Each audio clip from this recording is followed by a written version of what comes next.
Welcome everybody to the June 21st, 2023 Alexandria Town Board meeting. Please stand for the Pledge of Allegiance. I pledge allegiance to the flag of the United States of America, to the republic for which it stands, one nation, under God, indivisible, with liberty and justice for all.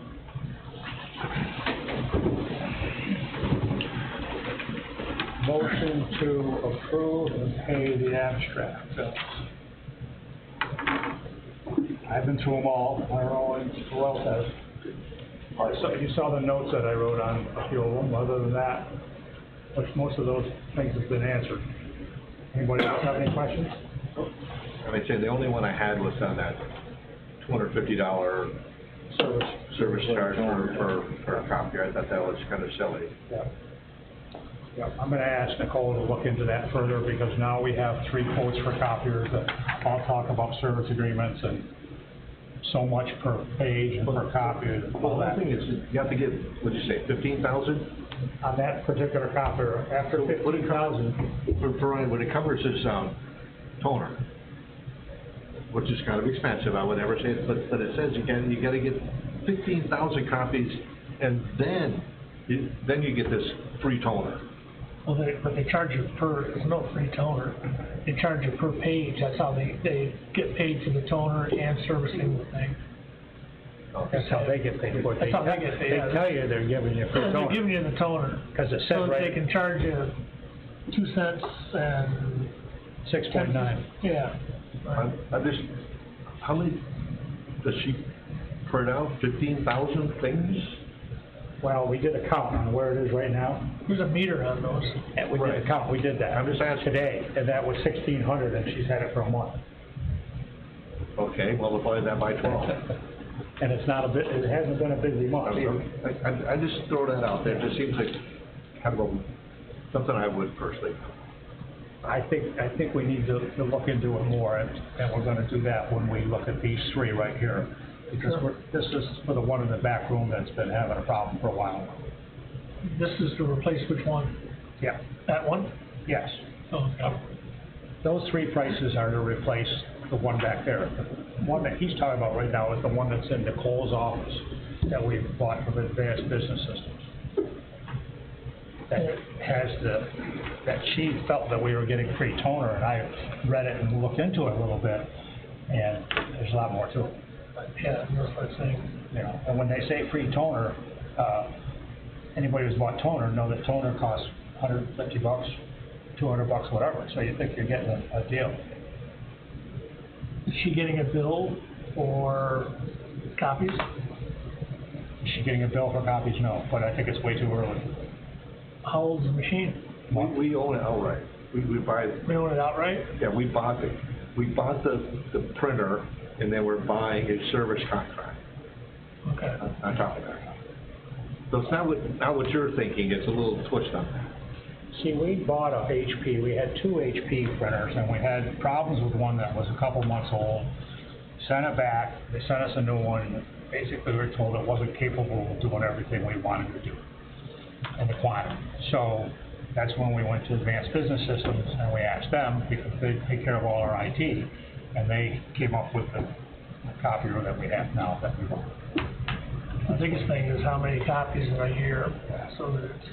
So she's aware of that. So one thing that we're doing right now, like for instance, this pile of operating and profit and loss statements and everything, that's probably 50 or 75 or 100 pages. We're printing it on another copier. Okay. So then my question is, the copier that we're printing it on, how do we get charged on that one? Right. Because we need, we got 3 copiers here, or maybe even more.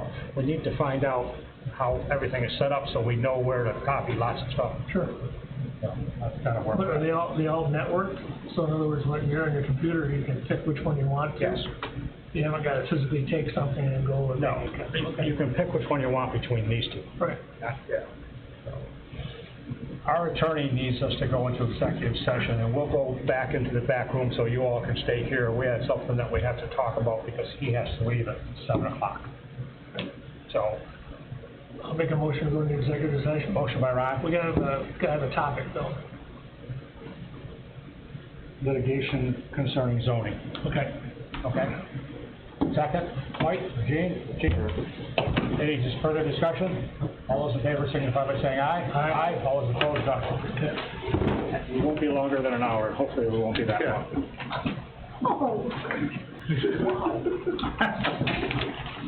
Goes to kind of the big color scheme.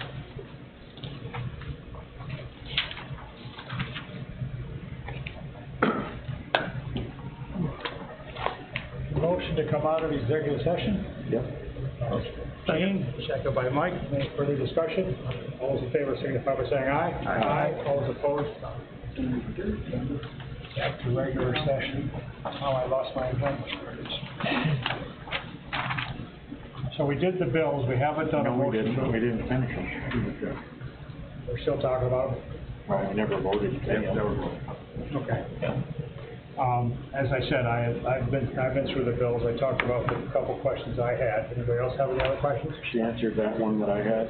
Yeah. Okay. She just answered me on that. We were talking about the $250 on the copier, Yeah. and that's what you got. Yeah, That's when I got up and- I'm talking about the Redwood sewer interest. Yeah. They're both Redwood sewer interest expenses. The first line cut off where it says SS. Okay. But I will double check on it tomorrow. Okay. Okay. So I'll take a motion to approve and pay the abstract. I'll make the motion. Motion by Gene, I'll second that. second by Mike. Any discussion? Those are- All those in favor signify by saying aye. Aye. Aye. All those opposed, none. Motion to approve town board meeting minutes for 5/17, 5/24, and 6/9. I've looked at them all. I'll make the motion. Motion by Gene, I'll second. second by Ron. Any discussion? All those in favor signify by saying aye. Aye. All those opposed, none.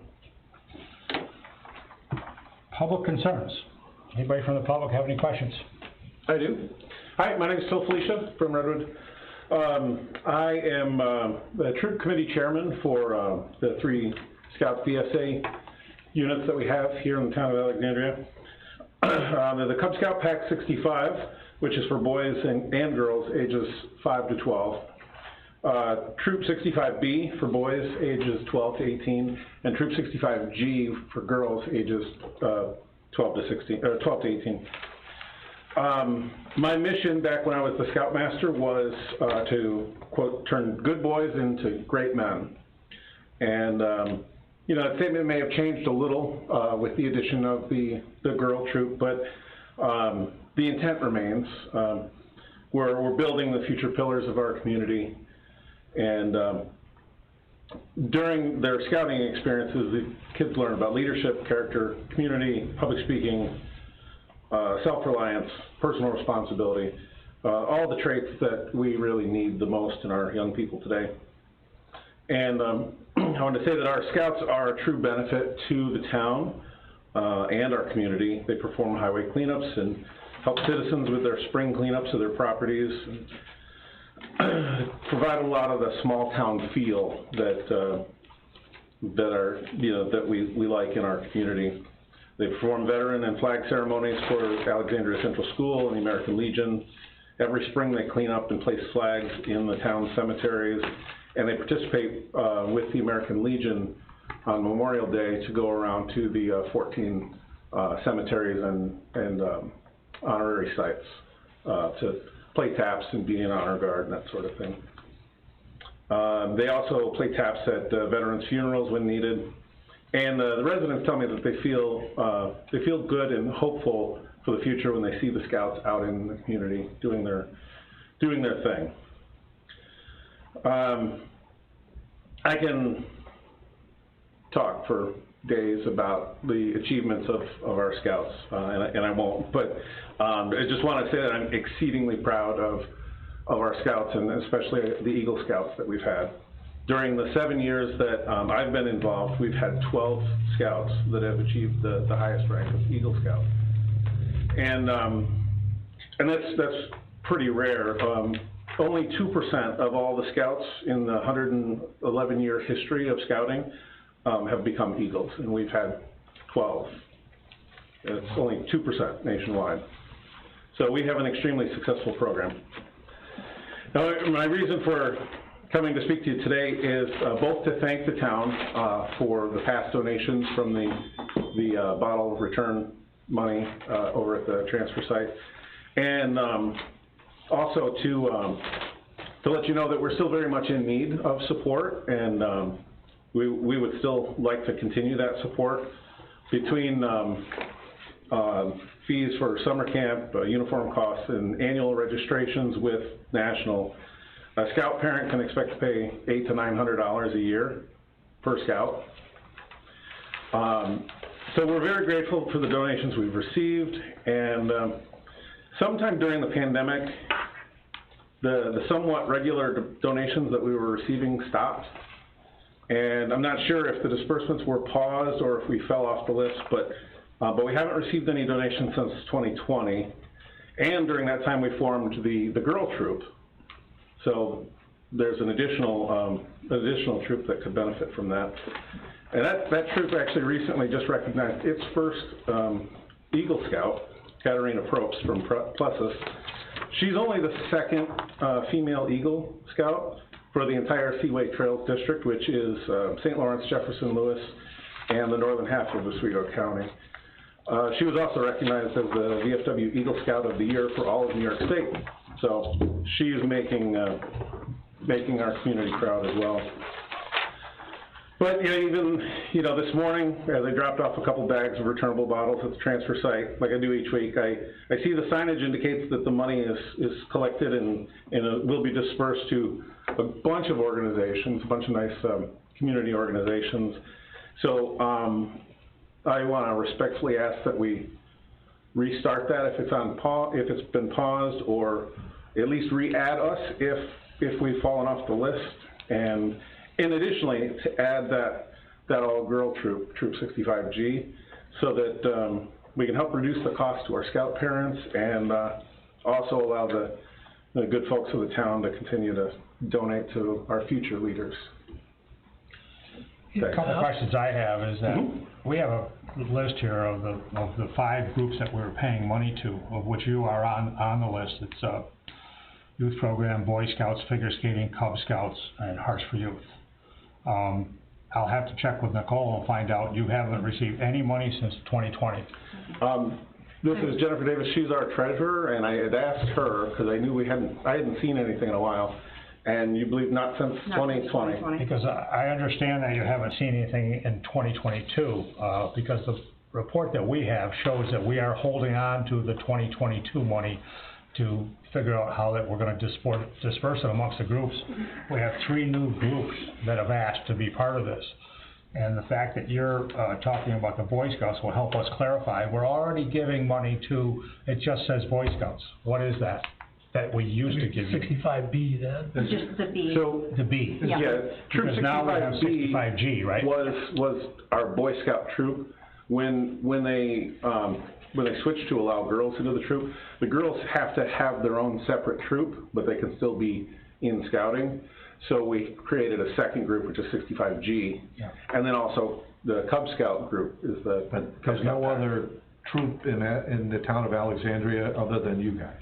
There's those 3, and then the Girl Scouts. No, is I'm actually- saying it's not like a troop. Oh, no, it's just us. It's only you guys, okay, Yep. okay. How many do you have at each level, ballpark? For the Cubs, there's usually more. I think there's close to 20 Cub Scouts. With the girl troop, there is, I think, currently 6, 6 for the boys. and 6 for the boys as well. Okay. So they're small groups, but they're active, and it takes a fair amount of time from all the adult leaders. And that's the other thing. There's a number of adult leaders as well, and the adult leaders tend to be the parents, and they have to pay the fees just as the boys and girls do. So really, if you're a Scout parent, you're paying a lot of money. I have 3 Scouts, and my husband is the Scoutmaster, and I'm the treasurer. So our whole family is involved. So the last payment you got was for 2020? 2020. I believe the Cubs, don't quote me, but I believe the Cubs got a check in 2021. Yeah, But we have not received anything since 2020. okay. Yeah, it says the Cub Scouts got paid, and it says the Boy Scouts got paid. Which I say it says that, it doesn't, I don't show checks, I don't show cancel checks, I don't show any of that, so I'll have to check on all that tomorrow.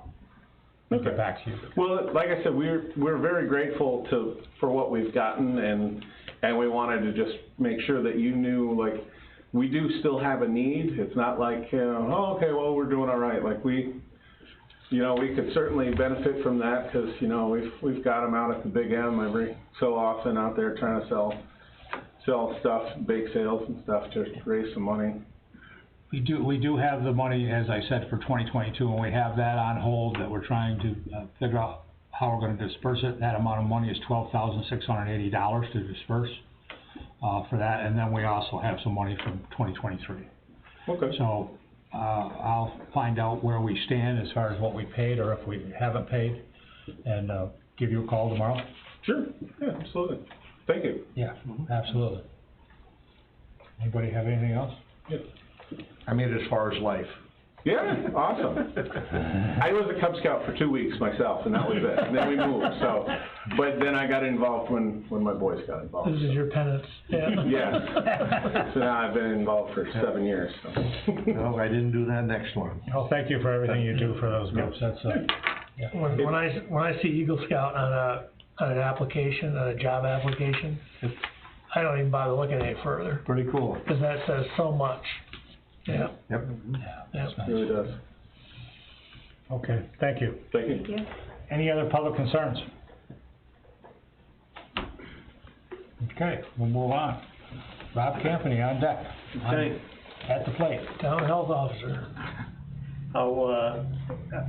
We've got quite a bit here to go over, and I don't know if you Got wanna a lot of stuff. talk about it all tonight, or you can think about it and we can have a special meeting, or, cause there are a lot of projects going on here that we got pricing on over the last couple of weeks. But the first one, I'll be quick. The car charger, I see you had that on the agenda. You're interested in a car charging station. There are periodic grants that come out either from National Grid or NYSERDA. There was a round about 6 months ago. I was reading the article about Clayton, who Yes. received $80,000 through. You got that for them. Yes. They wanted one over by their arena. So, the first thing we need to know is where you want them, basically, so we can do a little electrical plan and estimate what it will cost. And there's different levels of chargers, the home charger, and then the mid-range charger that's up to 50 amps, and then the fast charger that you need a 463 phase service for.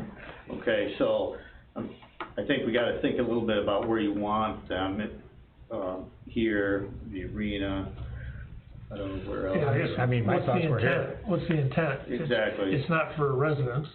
Correct. Residents will have their own, right? Right.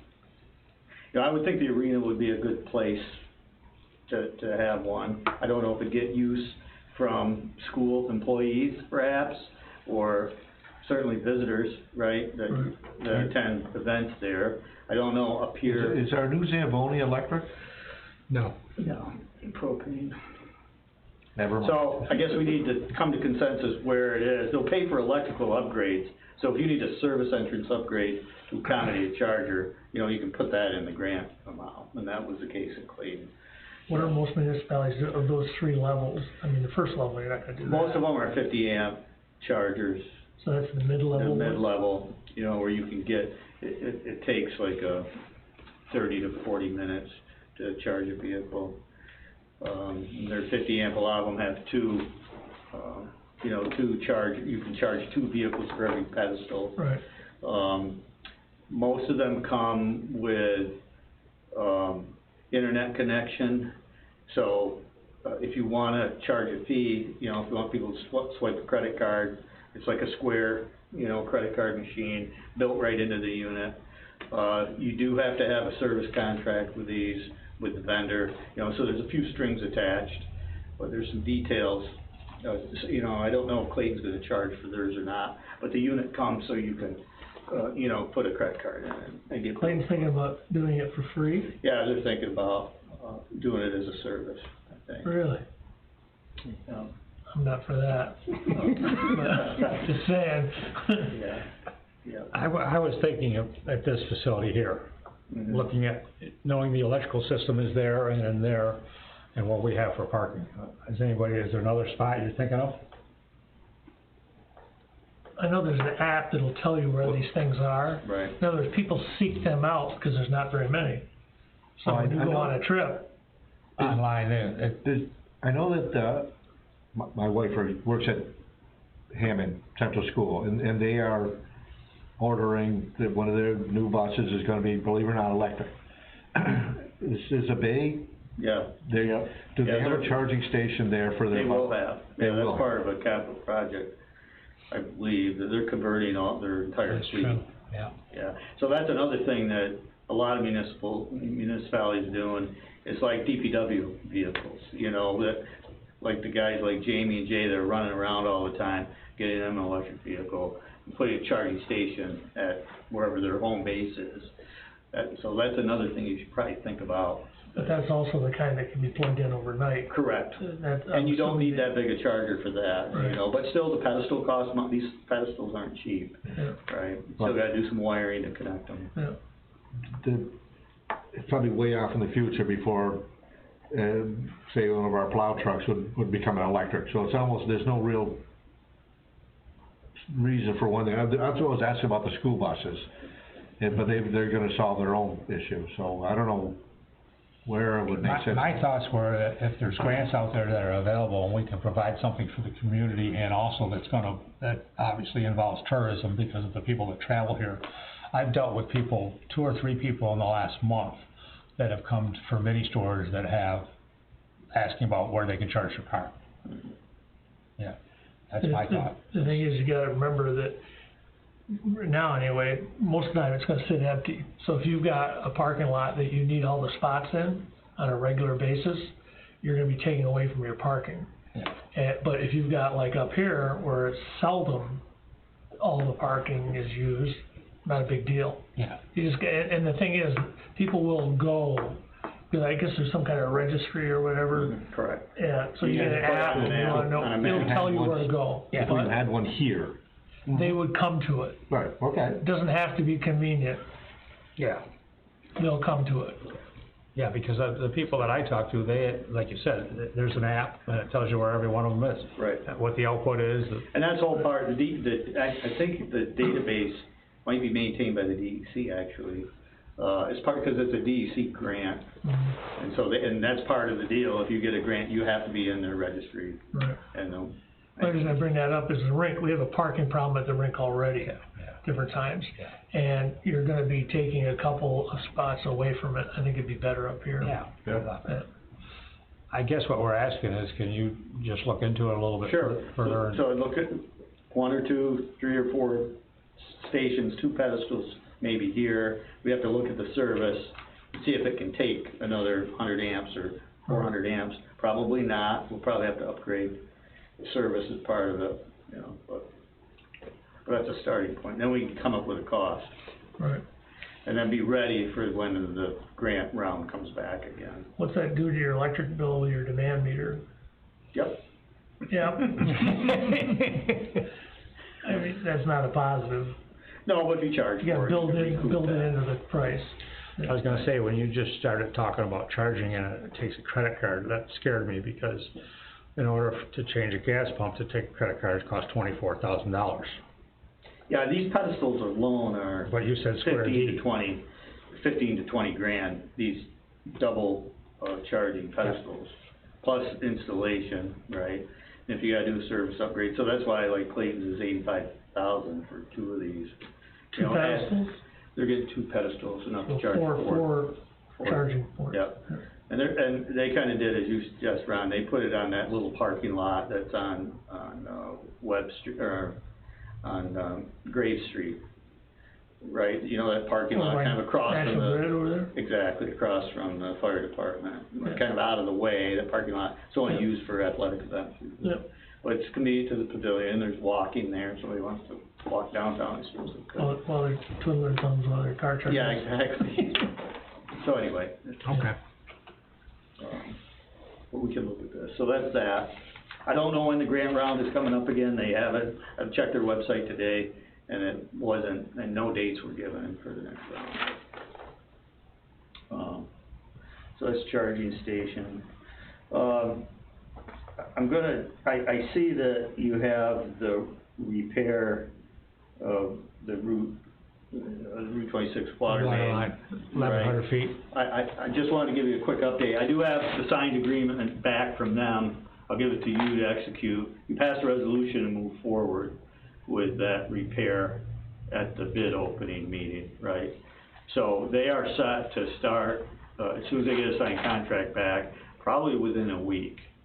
They'll start fusing pipe, and then Marcellus is actually a subcontractor. They're coming in to drill it.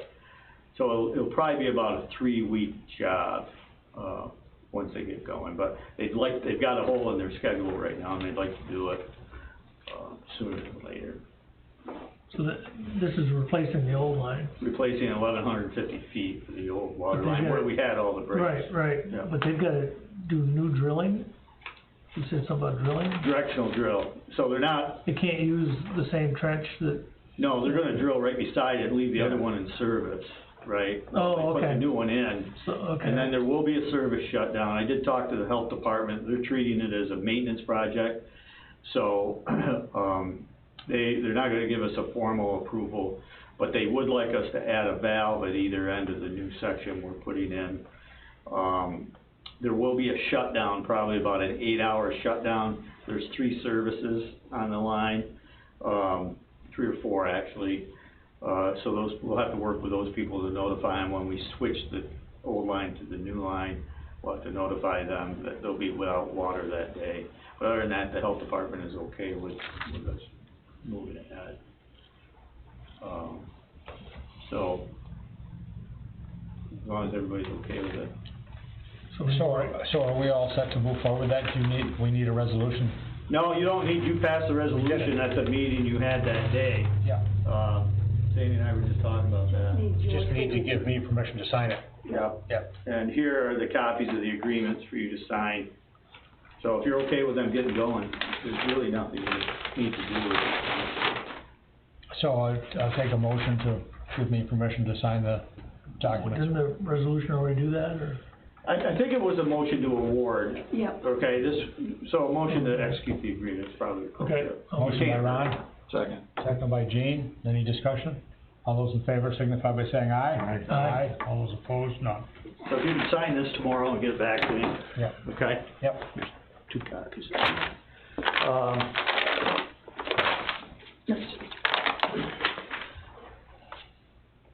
Butterfield Pavilion, Gene and I talked briefly, we met down at Butterfield. You know, the pavilion, the location of it is changed a little bit, and the size of the deck.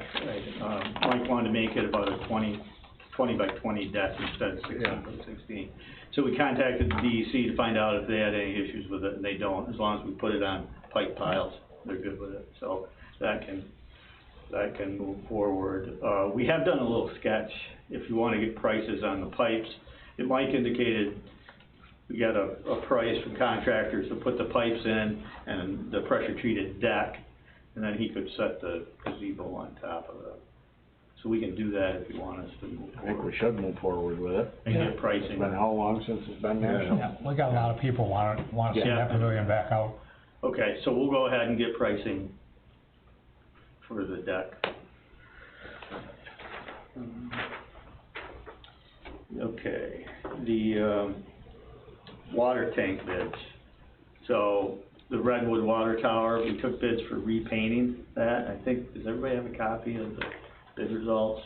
I read it in the email that you I sent read us it all. too, yeah. Did you Okay, so we got recommend 3 quotes, right? Not doing the second, or the alternate, there was an We alternate. got 3 quotes, one for the each quote had painting of the interior of the bowl, and then with an alternate to overcoat the exterior.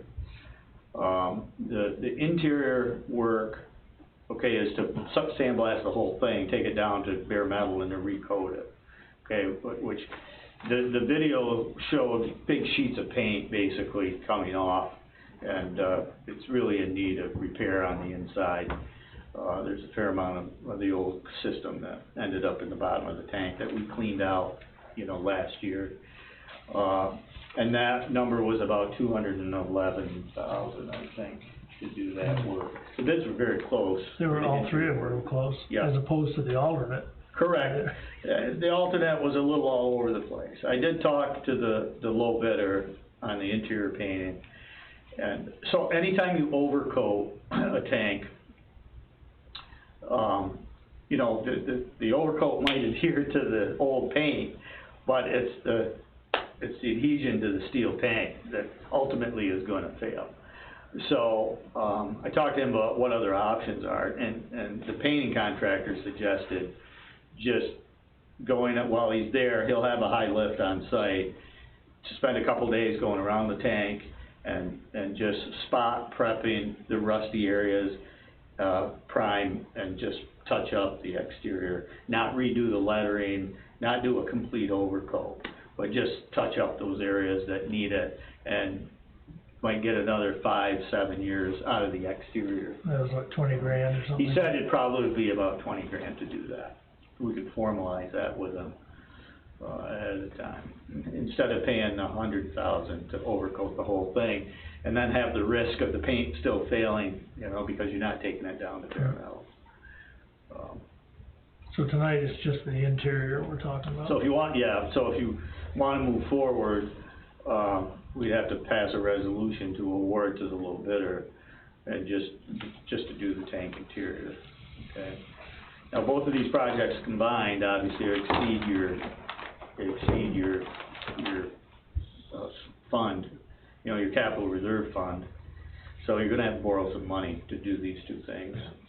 I suggested to Brent, you probably go to Jeff Smith, Municipal Solution, see what the options are for taking out a short-term note to pay this over a number of years. But certainly it could impact your user rate, certainly. You have, I think, 140 or something, and you're 126. 126. There is a little fund balance. 126. So you're gonna have to finance it for. Right, but until we get the financing in, we can approve it, general fund can cover it, and then financing. Reimburse it, Yeah. if you're comfortable with that.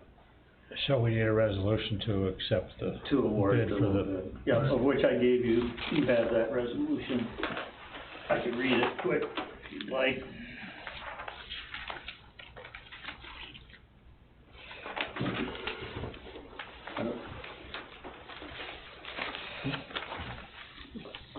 It's, the regular meeting that Tom dated today, where, and everybody's present here except Sean. Whereas the town engineer, town of Alexandria, advertised for bids, sealed bids have been received by the town clerk for the town of Alexandria Redwood Water Storage Tank Repainting Project for town specifications, which are identified as contract 1. And whereas on June 7th, the bids were received, publicly read aloud, and where the town of Alexandria reviewed the bids received with the town engineer, and the town board accepts the bid submitted by Amstar of Western New York for contract number 1 as the lowest qualified bidder. Therefore, be it resolved that the town board of the town of Alexandria accepts the bid from Amstar of Western New York in the amount of $210,000. This includes the total base bid items, excluding alternate 1 exterior preparation and repainting.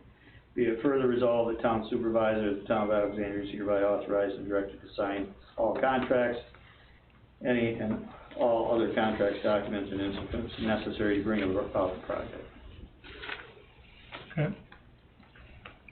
I'll make that. motion by Ron, second by Mike. Any further discussion? Just, we're gonna have to find some money. Yeah. All those in favor signify by saying aye. Aye. All those opposed? None. Okay. That's the exterior coating one. Right. The next one are the parking lot bids. We only received one quote for the parking lot, repair and repaving. Now, we had three different quotes, right? We had one to cut out a section, up front here where there's some alligatoring, obviously sub-base failure, at this lower, at the lower entrance. And then there's quite a large area out back here that needs to be cut out and repaired. So that was the work here. And that's it. We didn't have any other repaving or restriping, understanding that you can get it restriped when the village does their restriping, right? Brett, we talked about that. That's what we did in the past. So there was that work, and then there was the work at the arena, which we got 2 prices for. One, to completely reconstruct the area between the arena and the church, okay?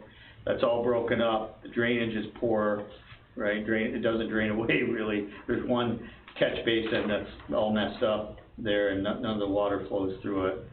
It's really in pretty bad shape. It really needs to be dug out, new drainage work, and then regraded and we repaved. And then we got a quote for the other end to repair the center area of that parking lot that's all broken up and the catch basin needs to be redone.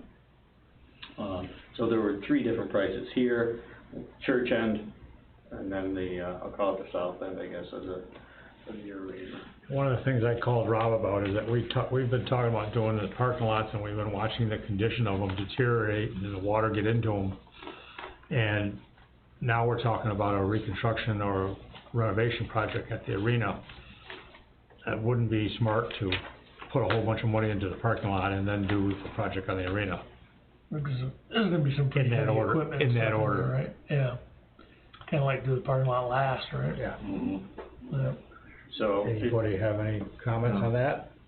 Well, the other thing too, it's on the church side, I know when, the highway, when Jerry Durham was highway superintendent, they paved that, and it all kind of slopes towards the rink building, and they had to do a bunch of grinding to try and. Yeah. There's gonna have to be a little bit more extensive work to get that shaped the way it needs to be. It doesn't, it's not, yeah, it's not right. It needs to be torn up and redone. This is the one we only had one bid on, right? So we only got one price, okay, we didn't have a lot of competition either, and actually, Clement, who bid on it, he excluded the drainage work at the end. He would do the box out and the pavement, but he didn't want to do the pipe work or the catch basin work, so. Yeah, I think I agree with Brent, let's wait on the arena, not knowing what your plans are, maybe that could become. I was gonna say, maybe roll that into the project. And you could roll that into the project perhaps.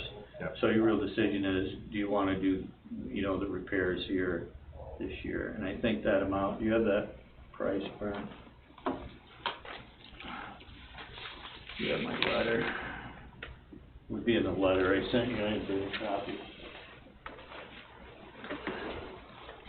I mean, I agree with you, should wait, cause it'd be kind of a. For the paving, you mean? Yeah, it'd be silly to do a bunch of work down there, then tear it up at some point in the future to do the work on the building. It's just crazy to have heavy equipment on it, and you know what goes on when you're working on a building like that. Yeah, but I was gonna sort of suggest is, maybe like a third way, or just a kind of a temporary Band-Aid kind of a, we've ruined the living crap out of it to get all the loose stuff off, so I'm talking about trying to do that, and then oil and chip it. That's an option. It would kind of stabilize the top, keep it in, hold it together to kind of get us to down the road. Are you talking about the arena? You're Yeah. talking about the arena. Mm-hmm. Just broom, get all the loose stuff off and then just oil and chip it, kind of hold everything together. Are you doing any of that on any of your town roads? No, This not that summer. I'm aware of. Thought we were. But I've seen it done many, many times. It's a poor man's paving. No, and it does, it gets you through it. It's an option. 3-quart gallon, right, Rob? That's the guy I was thinking of. So I don't think it's critical that you make, so the work here was $23,870, I'm sorry. The work at the arena, totaled about, 58, 280 and 85. So it totaled about 140 grand of work at the arena, excluding the catch basin work. So put that on hold. And I don't know if it's critical if you do anything here this year or not, quite frankly. I guess that's up to you. See, if we do a surface treatment down there, oil and stone, how much money are we gonna put into the oil and stone, and then in X amount of years, we're gonna dig that up and fix that drainage and fix everything Tiny else? money. It's a fraction of paving it. Yeah, I don't know what that number might be. But I'm just saying, if you wanna stabilize, otherwise just let it continue to fall apart like it's doing now. Maybe we should get a price on oil and stone. Sure. Do that. And we're talking about oil and stone, the main parking lot plus the church parking lot? I wouldn't fool around the church side at all. Oh, yeah, okay. So just the main That's part. another problem, that's a shape problem over there. Why would you go to bid for that when that's something our highway department could do? I don't think they can do the oil. The oil and stone they could, the reconstruction they might be able to do though at the church ends, as far as doing the box out. And, But you know, they could do some of the work, prep work. And then just have a paver come in. Right, that's a possibility down the road. Any thoughts of anybody here? You wanna do this up here? I think everybody's in agreement to hold off on the arena. Yeah. So it'd be a matter if we're I okay mean, with up here. this needs it here, there's no question about that. We looked at it, it's breaking up. There's a couple spots real bad. well, definitely work on this place. Make the motion. I'll make a motion that we, what was it, that we, contract with, was it Clement Paving? Yeah. $167,000? John Jake No, one out of the three. What's that? One out of the three. Yeah, so we wanna amend that resolution, just say bid item 1 for $23,870. Alright, Okay, That's your motion? Yes. Second? I'll second it. Second. Any further discussion? All those in favor signify by saying aye. Alright. Aye. All those opposed, none. On the water tank, do we have to go back and do a roll call vote? Have what? That's the way that thing was written up. Yeah, you probably Now, should. it should be a roll call vote. Yeah. Supervisor Sweet? Roll call vote on resolution for the Yes. the interior. Interior painting, Yeah. right? Councilman Fayette, Yes. Councilman Thomas is absent, Councilman Thompson, Yes. Councilman Crane, Yes. motion carried. The same thing as for paving here. Yes. Roll call vote for the paving, or you just did it for the one before? I did it for the one before. Supervisor Sweet, Yes. Councilman Fayette, Yes. Councilman Thomas is absent, Councilman Thompson, Yes. Councilman Crane. Yes. Motion passed. Can I have a copy of that? I will need to contact him and make sure he's okay with just doing this, The one, right? yeah. Yeah. Mm-hmm. Okay. You got more, Rob? I have 2 more resolutions that I would like you to pass tonight. And we're in the next round of funding, right, the funding cycle for water and wastewater, right, between now and the end of July. So I have 2 resolutions, one, authorizing, applications to be submitted for the Otter Street Sewer Project that we're currently working on the study and report. And then also a resolution to submit funding applications for the Route 12 sewer that we're in that round over the next 6 weeks or so. We got it, okay. Want me to read them, or? I can read them if you'd like. Go ahead. Okay. Whereas the town of Alexandria is pursuing additional funding for the New York State Route 12 Sewer District. Number 2, due to increased project costs, and whereas the town board is authorizing St. Lawrence Engineering to apply for funding through New York State EFC and USDA Rural Development and any other funding opportunities available. And whereas the town board will provide a detailed plan of finance upon receipt of grant and loan funding. Whereas the town board needs to designate an authorized representative to execute the grant application, funding agreement, and any associated documents to satisfy the requirements for New York State EFC and USDA Rural Development and other potential funding agencies.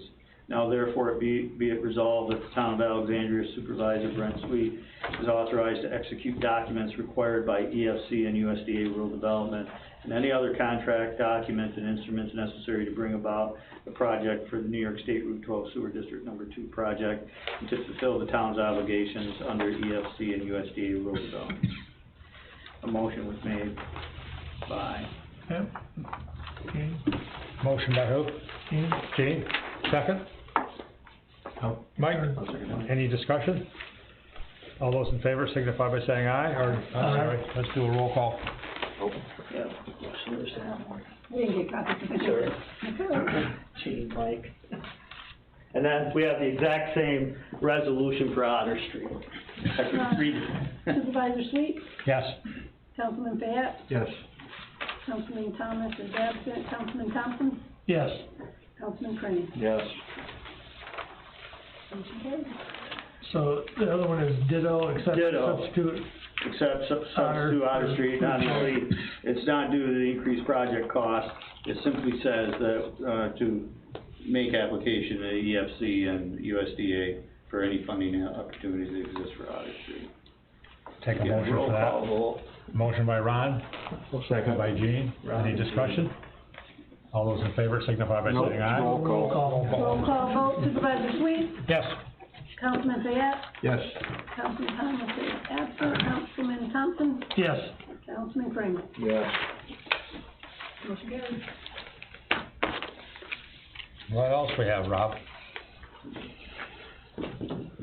That's all I have, I think, unless you have questions. What about since Butterfield, With that, Just wanna on mention the that agenda, Swan since Hollow Butterfield? thing. we already covered that. Oh, okay, Yeah. Oh, yeah. We're increasing the size oh. of the deck for the Butterfield Pavilion. And you're gonna get prices And we'll on do that. get prices on putting in there'll probably be 9 pipes, so it'll be on 10-foot centers, Mhm. 9 5 or 6 inch diameter pipes, Perfect. and then a wooden deck on top of it. Thank you.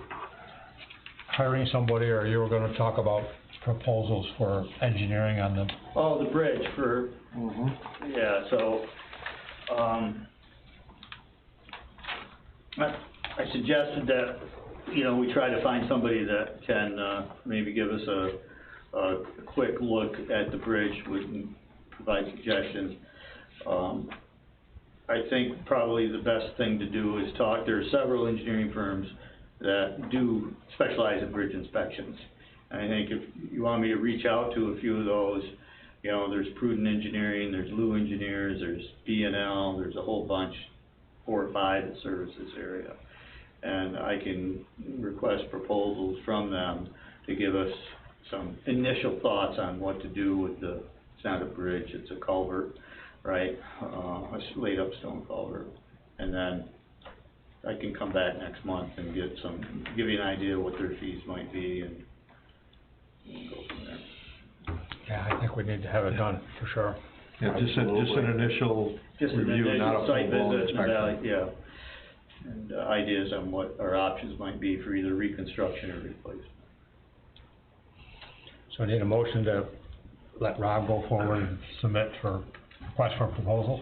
To speak with engineering firms to see Yeah. about their availability and fees. Yeah, I'll make that motion. I was gonna say, the culvert guy could, make that motion, so. Yeah, and I can work with Mike on the. Motion by Mike, second by Gene. Any further discussion?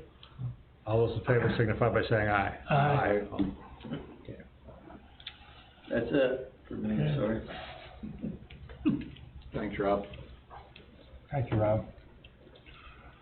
Highway report, next item here.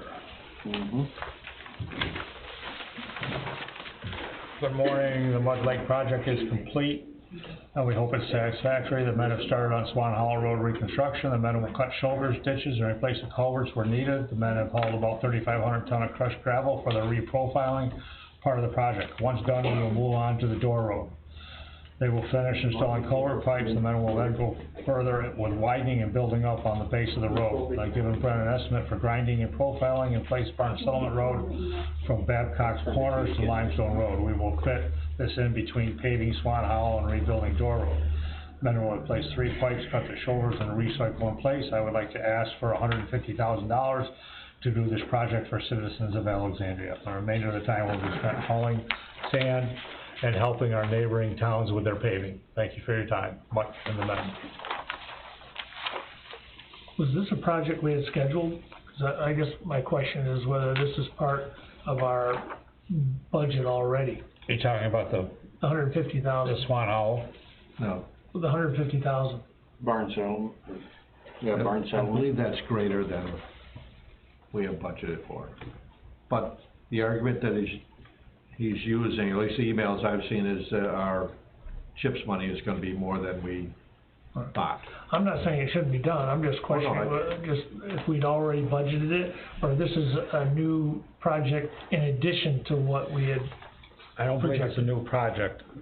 What we did, we budgeted, CHIPS money for 2023, and we budgeted $204,000, because we weren't sure about National said to do the that, other right. categories for CHIPS. And we didn't know what was gonna happen money-wise, so we didn't wanna over-budget, so we budgeted 204, give or take, 204,000. And now you see the figures at, what is that, 386 or 368, I'm sorry? 69. So I see what Ronnie's saying, if, this has to be something more if it's more money than that. Right, so what I'm saying is we need to amend the budget. If this is a new project, Yeah. okay, then we need to increase that and then increase the income. And you're saying we can increase the income on the chip side because that is going to come in at a higher number than we budgeted. Yeah. And is it enough not to have to go to fund balance for the balance, or? Well, Mike brought up an interesting point, is that, that CHIPS money can be used for the inspection, for this inspection that we're talking about with him too. Yeah, I forgot about that. Right now, the difference between what we actually got for CHIPS and what we budgeted is about $164,000. So at least $14,000 for bridge inspection, or culvert inspection? Yeah. The CHIPS money does allow for you to do things like that. Okay, so I guess what I'm saying is, we've got we have the source of the money, which is CHIPS. We just need to amend the highway budget. Yes, Okay, otherwise it won't balance. right. Okay. Do we do that tonight, or we? I would say we ought to do that tonight. We ought to get Nicole to put the numbers together Yeah. so we know exactly Okay. what we're doing and we do it right Yeah. once. Yeah. Okay? Okay. Zoning report, I don't have anything. I'm gonna move down to number. Want me to give his? He gave it to me. So for May, he had 17 permits, 3 subdivisions, 1 variance granted, 7 violation letters sent, 3 lot lines. Total money taken in, $1,850. That's it. Okay. How about a water and sewer committee report? We've kind of taken a little bit of a break last couple of weeks, so we haven't really gotten together. One thing we did discuss that if we could make a motion on is commercial, commercial people buying, not commercial, our local customers, but outside customers coming in and buying water, increase that to $20 per thousand. If we could have a motion on that. That was the pool discussion. Yes. We talked about it before, but Is that what the committee's decided or Yeah. recommending to the board? Yes. yes. To change the outside commercial It said user somebody's rate gonna- to $20? Yeah, they're gonna draw a whole bunch to go fill up somebody's pool, basically, yeah. Yeah. They've got a meter that'll go right on the Yes. fire hydrant? Fire hydrant, yeah. And we were charging $10, but the committee's been through the expenses and what goes on, and definitely feels we need to raise it to their recommendation of $20 per thousand. Yeah, actually Sandy did a little financial analysis, and 20 is really the number. Take a motion to move that rate to $20 a thousand. I'll make a Motion by Sean, I'll second that. second by Mike. Any further In the discussion? minutes now. Perfect. Sandy, what did we call that? That's the commercial, I would say outside user commercial draw rate or something like that, because we hadn't really wasn't really identified in the ordinances, and it was something that Jamie brought up, and because we'd had inside users do that before, where if their house was close to a fire hydrant, they would hook the fire hydrant up and put it in, and we were charging $10 per thousand, which is more than what the normal user is, and that was fine. But like I said, when I started hearing that a commercial user from outside of the area, he's not paying an EDU rate, he's not paying some of that, so I did some comparisons on other commercial users, and I'm like, these guys, for 1,000 gallons of water, are paying upwards of $20 to $30, depending on how big their facility is. And I said, charging this guy 10 is not right. So And I think we also, kind of agreed at 20. and I think we also started seeing some haulers coming here to buy water from us from ways away that we wondered why, and because of the rate.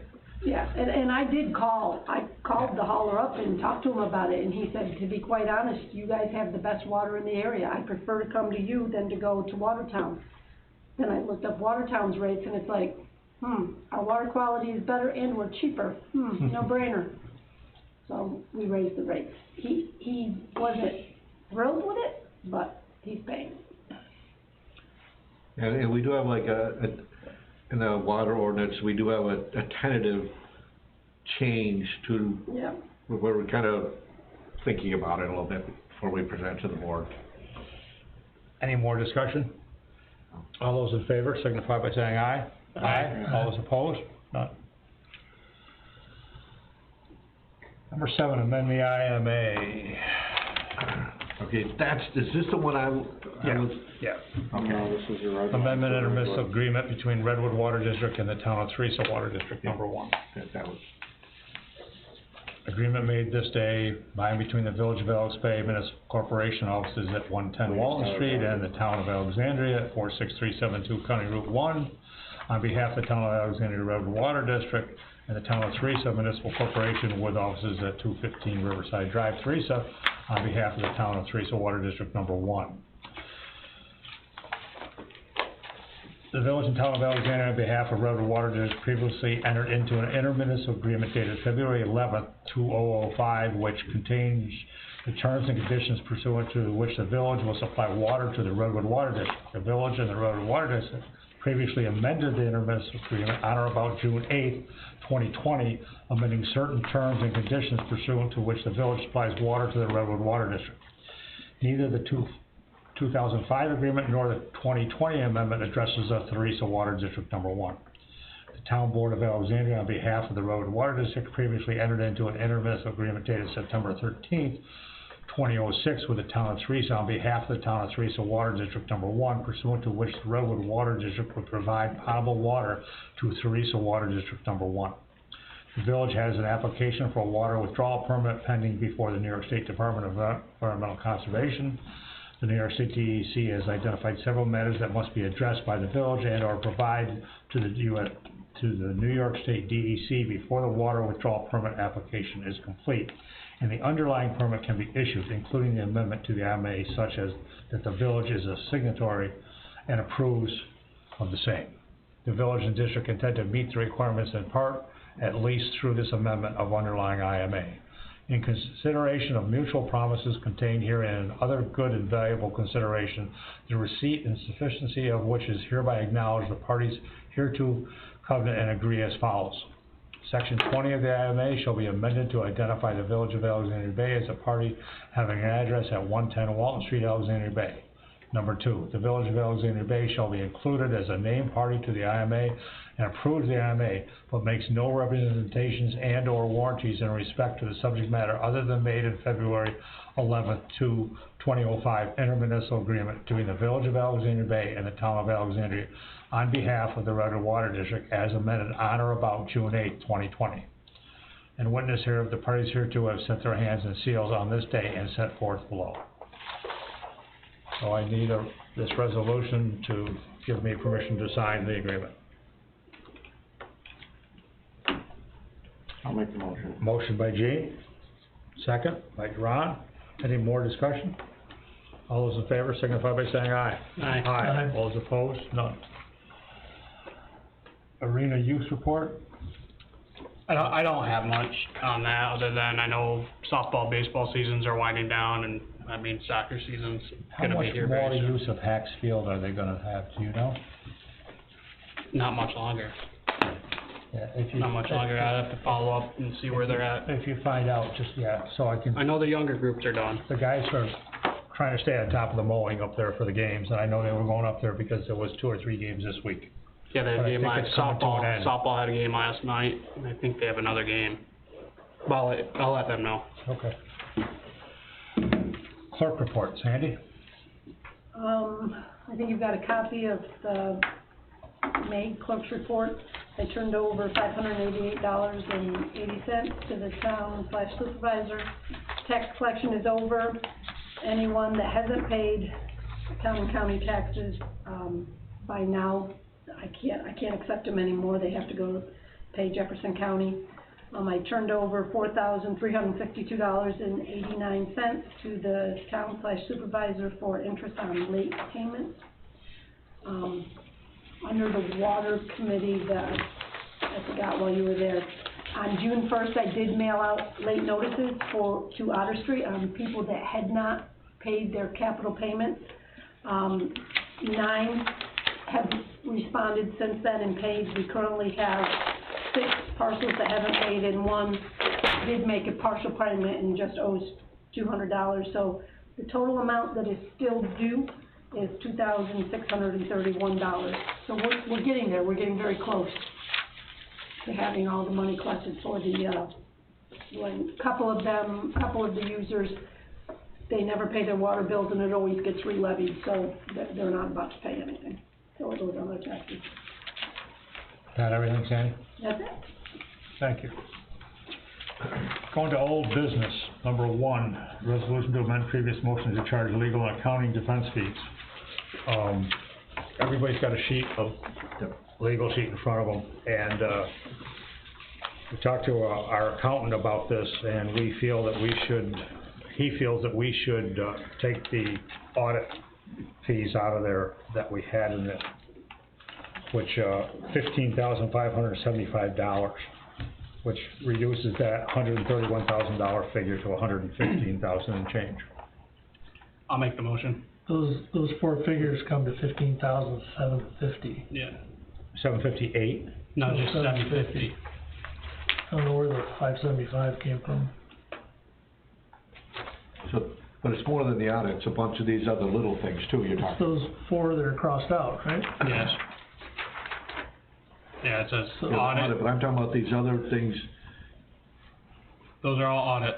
No, yeah, the yellow, And the total that's is nothing, the ones with the where lines I through them are the, That's the audit. yeah. Okay, I'm talking about these other things. Would they get dropped, we would drop them out as well? I think we need to have discussion about that. It was highlighted, you can see the highlight. Mm-hmm. Yeah, would that be tied to the lawsuit, or would that be regular expenses for the district? That's Right. why I highlighted them. Okay. Well, we don't know that. If they're non-lawsuit, then they shouldn't be included. If they're a regular cost of the district, then they'd be there anyway. So so what this is all about is that there was a complaint sent in about the water, about the sewer in Redwood. They thought it was going into one of the lakes or one of the streams or whatever. Does anybody remember this, when this complaint got Right. sent in? Right. And we had to answer the complaint, and actually, Rob, you were involved because we hired you and That people. was a broken force main. But that has nothing to do with this lawsuit. Right. Yes, it did, because Well, the it complaint did, but- was about Redwood sewer. But the thing is, if we didn't have a sewer district, we wouldn't have had to do that, so it seems like the sewer district should be responsible for it. Shouldn't be. It should be. It shouldn't be included in the lawsuit. I mean, what if somebody made a complaint tomorrow that had nothing to do with this whole lawsuit? We'd still have to do all of this procedure over again, correct? Right, but still going into the same. No, but expense. in this case, I think, like, I remember what this is all about. It was, they're saying that the sewer discharge into Mud Lake was going around and making its way So there was a leak in the force main, which But included. it's No, I down thought it to was a Butterfield leak Lake. right next to Route 37, Right, down to Butterfield Lake. and it Okay. was going in the discharge between Mud But- and Butterfield, and but- we tested it and. we- But I don't recall any of the lawsuit things, including that. They talked about, I don't recall that either. billings and Right. stuff like that, but It wasn't not associated that. with a lawsuit, it was a different. Right, that's. Right. But what Ronnie is, I think, trying to say is, no matter what. It's gonna end up in the same account, Same account. right? Same account, but should we have it included in this piece of paper that's saying expenses of lawsuit? We can, I'll It's figure still it gotta out be here in a paid second. for by Redwood Sewer District, Yep. but we don't want Yep. anybody saying that that's not Right, part of right. the lawsuit. Right, exactly. So is everybody okay with pulling those figures out of there that are, so that's not attached to the lawsuit? It's still a burden It's still for a the. Redwood the Sewer district. expense, but it's not part of the Not lawsuit. this, right. Exactly. Okay. So, we basically have got 1, 2, 3, 4, 5, 6, 7, 8, 9 expenses, but approximately 2 weeks clerk to supervisor's time.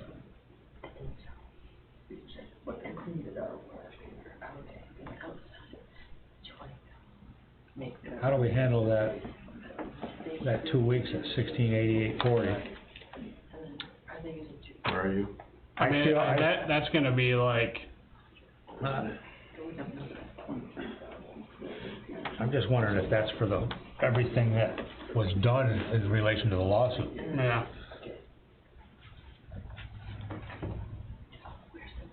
Includes S&S, and what's after that? Show it on yours? No, it's cut off. that's and something. I mean, from our discussion that we're having now, I'd say that those expenses from Fourth Coast and subsurface utility imaging and all that stuff gets taken out of this figure that we're looking to assess according to the lawsuit. Right. And I just, see where it says, at the bottom, next to that 475, Yep. it says 12,859.62, I think that's what it totals out. but it doesn't total out to that, Doesn't total out to that. no. 4, 6, It goes to 12,537.69, there's a difference of 321.93, I'm just looking to see if there's a line item that's 321.93 that just didn't get highlighted in yellow. Well, I don't know if she, like all that highlighted yellow stuff, that totals out to be 12,859. It doesn't, it totals out to 12,537.69. Oh, Is what I'm saying. I mean, if you just look at the last digit, there's only one that's Doesn't got. match up, yeah. okay, no, good point, good point. Yeah, So, do we deduct 12,537.69? I think we should, yeah. Okay. Yep, So, 530.69. 537.69, yep. right? And Ronnie, you said that 15,750, 750, yep. 750, you gotta change that too, yep. so it's 28,287.69. 37.69. Yeah, 22.87.69, yep. So we're gonna have a new figure of, 115,926 No, minus 12,537.69. I subtracted that 103, $5. 218.52, 103 what? 218.52. 52. Check that. It's gonna be more than that, isn't it? If you were gonna reduce it by 15. 218.52, You're yep. reducing it by 28. Yeah, Yeah, so the number Sean's got is the number 103,218.52. That's correct, right? Yeah. Yep. So now there's three numbers. There's the 103,218.52, and then there's the 15,750, which needs to be, well, put it this way, this was a credit to the general fund, and that audit should have been general fund anyway, So that really doesn't need, it's it already, we were crediting the general fund, now we're not, which means it's still staying in the general fund. But I would think all those other things should have been paid for. Well, here's, the third number is 12,537.69, and that does need to be charged to the Redwood Sewer as an operating expense, Right. though, not as part of the lawsuit. Right. And it's already been. All these No, are- well, what we're doing, right now, we charged 131,506.21 at the last meeting, I guess. So now what we're talking about is changing that 131,506.21 down to 103,218.52, but at the same time, credit the general fund for 12,537.69 for general expenses, which is highlighted in yellow. Right. Which what we're trying to do here is come up with a new figure, for the lawsuit and for the other. So the lawsuit figure is 103,218.52. Right. Yep.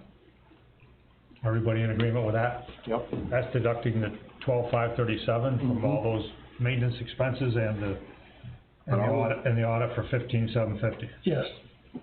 But all these expenses end up in Redwood in some form. Yes. No. No. Well, the general fund's covering the 15,750, which people in Redwood are paying as part of the general fund. That's what I'm saying. But it's vastly diluted compared to the others. Yeah. Okay. Okay, so I'll take a motion to amend, our motion at the last meeting in relation to the total. I'll make a motion that we change the total of 131,506.21, change that to 103,218.52. I'll second. Yeah. I'll definitely Second, Mike. that. Any That's fine. discussion? All those in favor signify by saying aye. Aye. Aye. All those opposed? None. Just want, Gene, did you vote yes on that? Cause you abstained the last time. Exactly, I'll do the same this time to be. No, Okay. you're lowering it, I'm fine with it. Okay, I just, on the record, you're No, yes. Yes. Okay. Okay. I'd like to make another motion, to credit the general fund for $12,537.69 and charge Redwood Sewer for that, under their operating expense for the sewer testing. Motion by Ron. Second by Gene. Any discussion? All those in favor signify by saying aye. Aye. All those opposed? None. Okay. Ron, what was that amount again?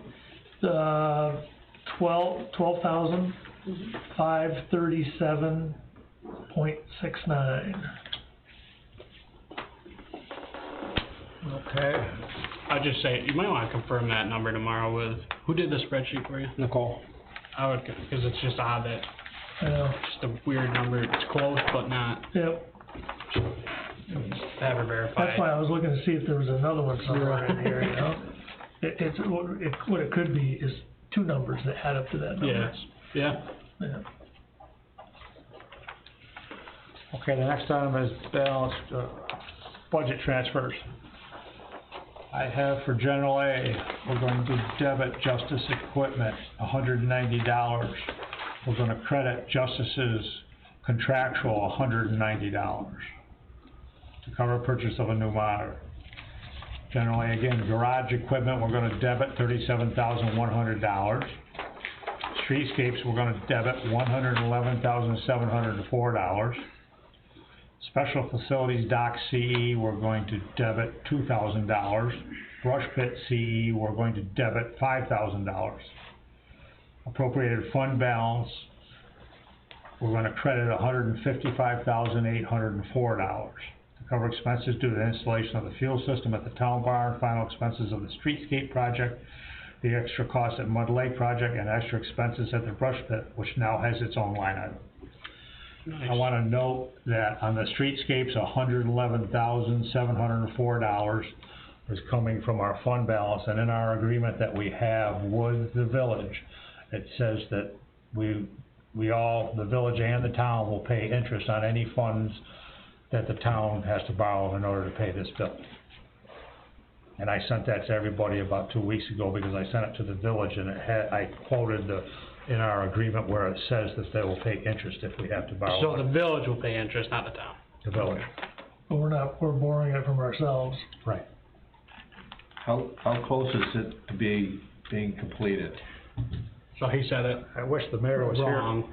The village is paying I kinda interest, the thought that's town why he isn't was paying here, interest. right, but true. Right, but I'm just, I mean, usually like, you know, you pass on, okay, we borrowed $111,000, or in this, $111,000, here's the bill from Watertown Savings Bank. No. But we're borrowing Bill from from ourselves, so I'm ourselves. just wondering how, whatever. They're gonna pay half, right? Well, that's Isn't all- the deal 50%? Well, that's what I was driving at, the way that the agreement is once it's completed, Yes. that's when they pay us, the half was like In full, right? $309,000, something like that. Right. So- And so my question is this 111,704 in addition to what was originally, Yeah, okay? there was an accounting that I think we, So they're responsible for half of that. Well, it's supposed to happen, I'm just wondering if this is a new number in addition to what was, they've already Proceed. paid. they have paid some? That we've already paid, I'm sorry. Yeah, but I mean, originally it was like 1.3 million something. 1.23, yeah. Okay. Yeah. And then half of that was a grant, and then half of that each was what we were, Right. and so what I'm saying, this 111,704 is in addition to those numbers. And they're fine with paying half of that. Our original They don't have agreement. an option. They don't have an Our option. original The agreement agreement says they pay half of it. Okay, Half of whatever it costs I'm us. just asking if that conversation has happened and they're okay with it, that's all. I don't think the Cause I'm more conversation. worried about the half of the 111 than the interest on the 111. Right. Yeah. Big difference. Yeah, Yep. so that conversation they're aware of it. I'm going back to the agreement that we That's have, it. the signed agreement we have with them of 50%. No, Well, let me there's been a reword it, conversation. this is not a surprise then. Well, they're They're in on it, they're on the. They're in on I know, but it. sometimes, you know, I don't know, there can be a lack of They're communication. in on it because it was originally 309,000 that we were each gonna come up with, if you Right. remember, and then the bid came out and it was a little bit higher, and that number went to 344,000. Okay. And both the town and the village agreed to make up the difference between 309 and 344 to make the project happen. Right, So did it stay at the 344, or did it go above that? No, it went down. It's a little bit below it on at least the most recent now paperwork. according to this, the way I read this, it's 111,704, unless part of that 111,704 is part of the original 309. I was gonna say, it can be part of the town, it's the town and the village, right, in there. Yeah, it's just the final payment, the because state. we're getting down to the very end of this, and because the project had been extended so time, when Department of the State came in and we all had that last meeting, all the final bills had to be in from the contractors by, I don't know the exact date. So what this is the final payments, because we have to get our final payments into the state in order to get reimbursed. So that is, I believe, that should be the final amounts that we're paying to the contractors, because we were lead agent. We are paying everything first. In installments, the state has paid us back grant money. I don't know where you are on that, because I don't watch the budget. Once the final seal is done, and Brent, you can probably answer how close you are to that, but it should be very, very close. Yes. Then the village is going to go to bond to pay us back, because they have two projects going on. This is streetscapes, right? Mhm. They also have the ready thing that they're doing with all the docks and all that stuff, because this wasn't docks, right? Or was streetscapes part of the docks? But there's the village is doing two different projects. They banded with us for one, and then they have another one going, because they're getting ready to go to bond for close to $800,000 to A, pay us back, and B, pay their other things that they have to. So I guess my question is, 618 was the original, Correct. okay? Did we, and it went up Went to 688. 688, did we recognize that by amending anything or doing I don't like think this we sort did. of thing? I don't think we did. Okay, I think there was a verbal agreement that we would go to the 344 figure. Ryan wants to know if we're at 799, 704 now. right, so So this 111 goes on to 618 then? I don't think so. You think it's part of it? I think it's part of it. See, because you got the state Well, in there if it's too. part of the, if You it's got part of the state in there. 618, we don't need to amend it, that's where I'm coming from.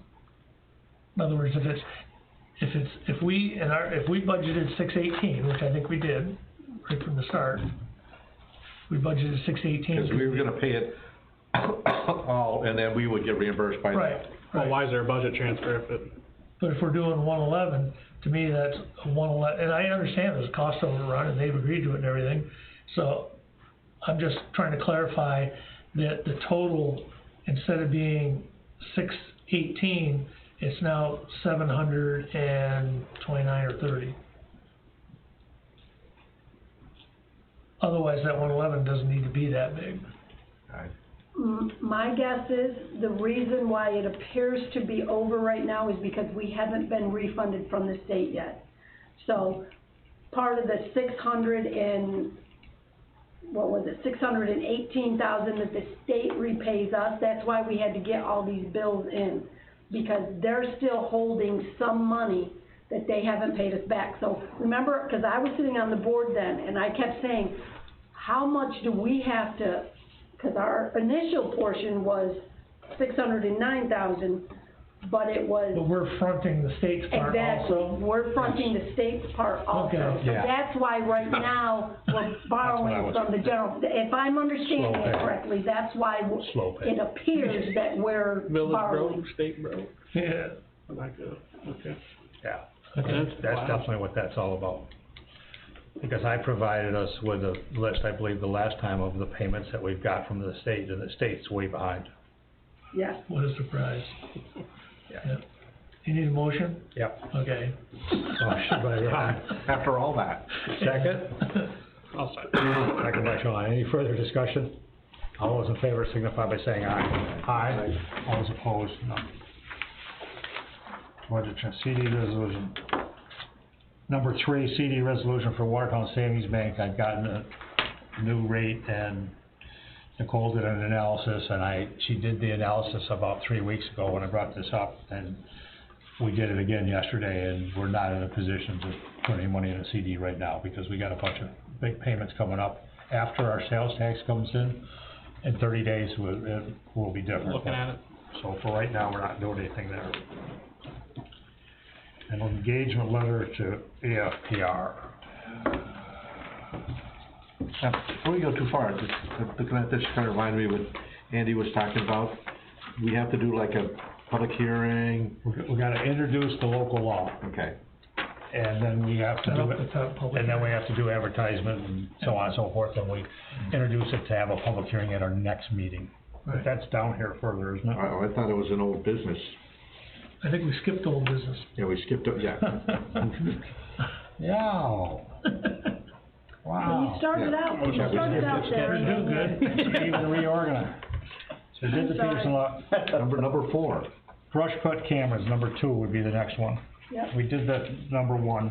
Yep. I sent another email to Okay. Travis Morja, yesterday, and I haven't heard back from him. He told me that equipment was supposed to be in last week. I haven't heard from him. Does that You might wanna move to, who was the other one? Who was the other bid? Castle? I was gonna say. Anyone else give us a wireless option? Cause that's what we ended up going with, right? Castle, Citizens gave us an option. I'm not sure if it was wireless. Cause we went with an Amazon option, Yeah. essentially. Yeah, we did, because the Citizens option wanted telephone pole power and internet. Hmm. It's been kicked down the can, you know, we're kicking it week by week, it seems like. They what? We keep kicking it, Yeah. I mean, they keep kicking it. Well, we ordered it. We've ordered the Seemed equipment. pretty straightforward at first.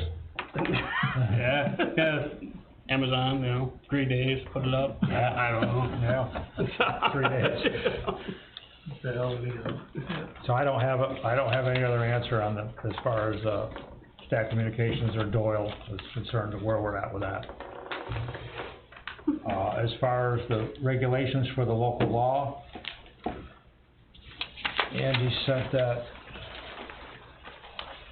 Everybody has that proposed local law in front of them. You have the red line one that Andy gave you? Yeah, we have it. This is the red line one he was talking about? Yeah. Looks like that, you can see it. Okay, I'm looking at color. Yeah. Well, it's not red line, it's just got underlines under it, it doesn't have a sticker on it either. Okay. Let me print it off that one that he had. I've got one down here. Yeah, I was gonna say, on that third line, I think we need to strike through the second word, properties. This is it? That's it. Use of the town brush pit is strictly limited for the exclusive benefit of the town of Alexandria properties and for town taxpayers. Nothing from outside the town of Alexandria is allowed. The town brush pit is a seasonal operation opening on You're March. not reading the one that he gave us though. Yeah. Yes, he is. The one you have has a yellow sticker on it, No, stuff underlined on it. I've got the stuff that's underlined, yeah, I thought that was the one he just gave us It tonight. is, that's the one I gave Brent. Can I see? No, that's not, I don't have that one. no,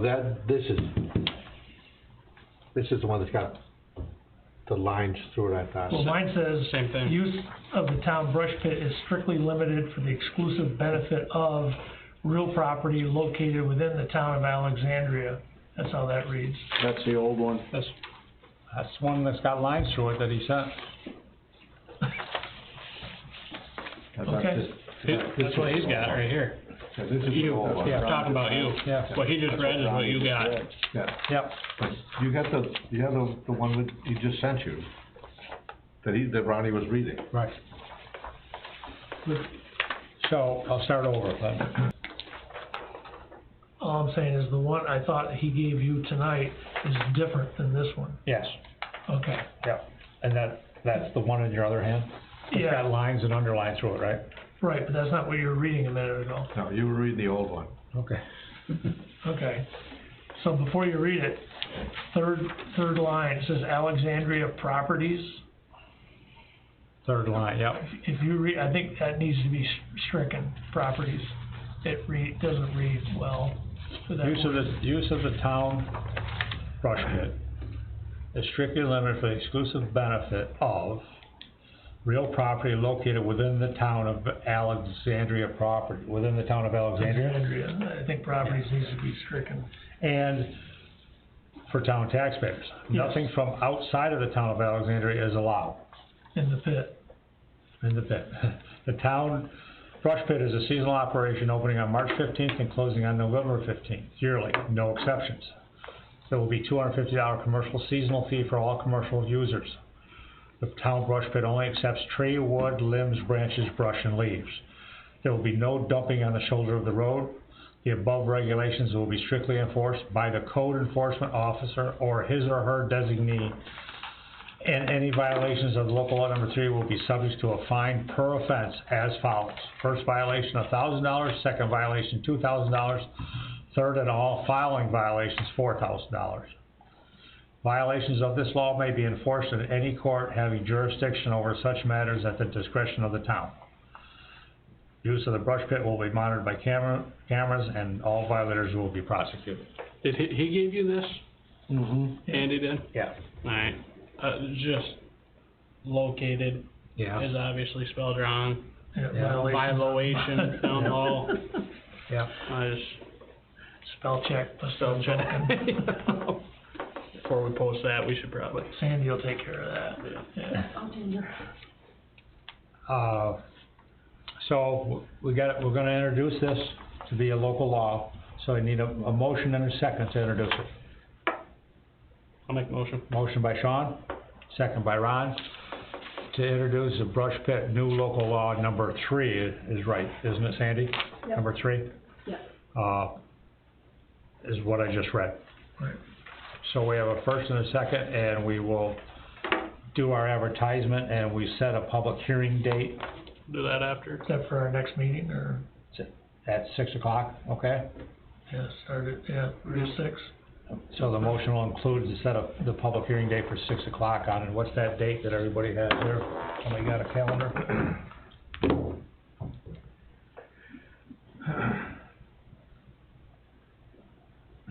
$19. 19th? Yep. What are we talking about? July 9th. July Public 19th. hearing date of July 19th at 6 p.m. for the public hearing on local law number 3. the motion and the second that was just made. Any further discussion?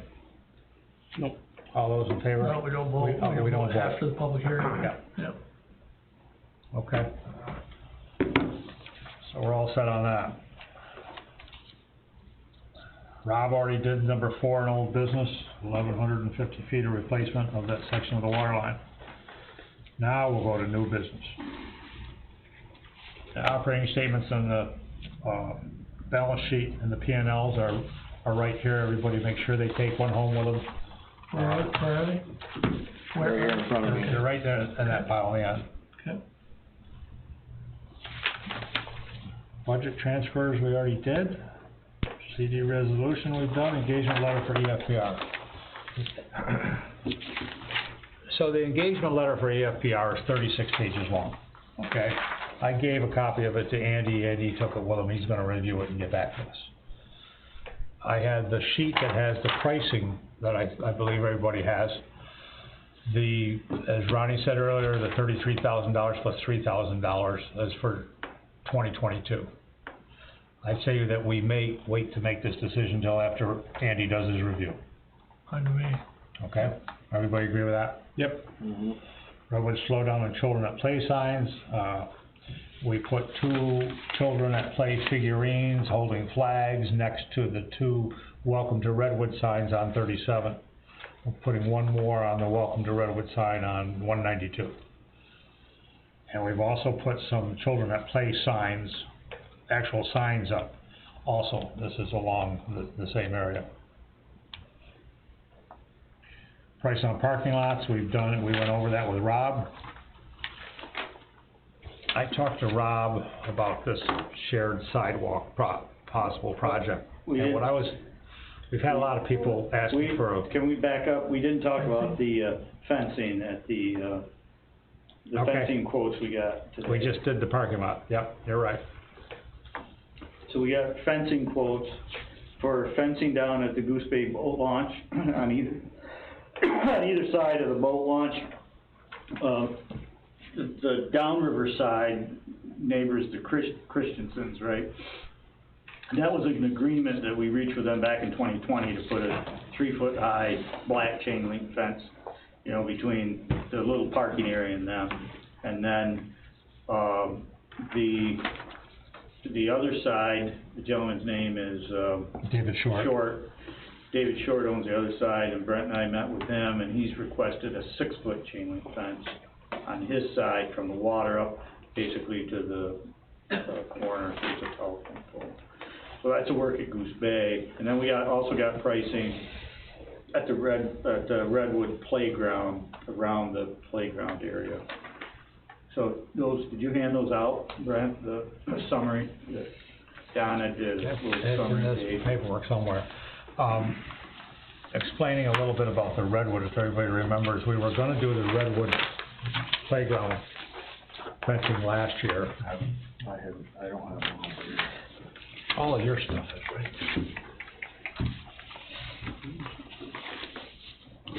Too many papers.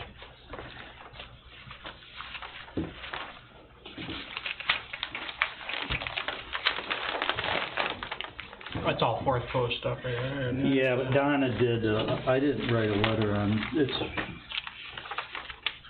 No, that's got Rob, these fences you're talking about for the Goose Bay, pole launch there, where is the fence gonna show up? It'll be put up like on the property line? well, so the agreement with the Christiansons was that it would be 1 foot inside the property line.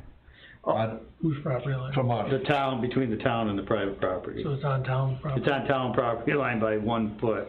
But your ordinance requires 3 feet, so we'll have to get a variance with your own zoning board. Is town subject to, I'm not saying they shouldn't be subject to it, I just seen other things where municipalities don't have to comply with their That's a own legal zoning, which question. doesn't seem right, but, yeah. So, I don't see it. I have a copy of it here. I mean, that's usually to protect the adjoining property owner, right? Yeah, this one.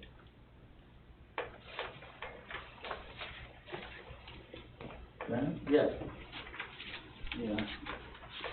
This one's right here. What is the purpose of that fence? I think it might have been part of that grant. I think the downriver one was in it, but the upriver one wasn't, I think. No, it wasn't. I think, Steve asked what's the purpose of that fence, but I believe it was mandated on the grant, Well, right? so when we got an Army Corps of Engineers permit, the Army Corps sends letters out to adjoining property owners to see if they oppose the project. The Christiansens wrote a letter to the Army Corps and then forwarded it to the town.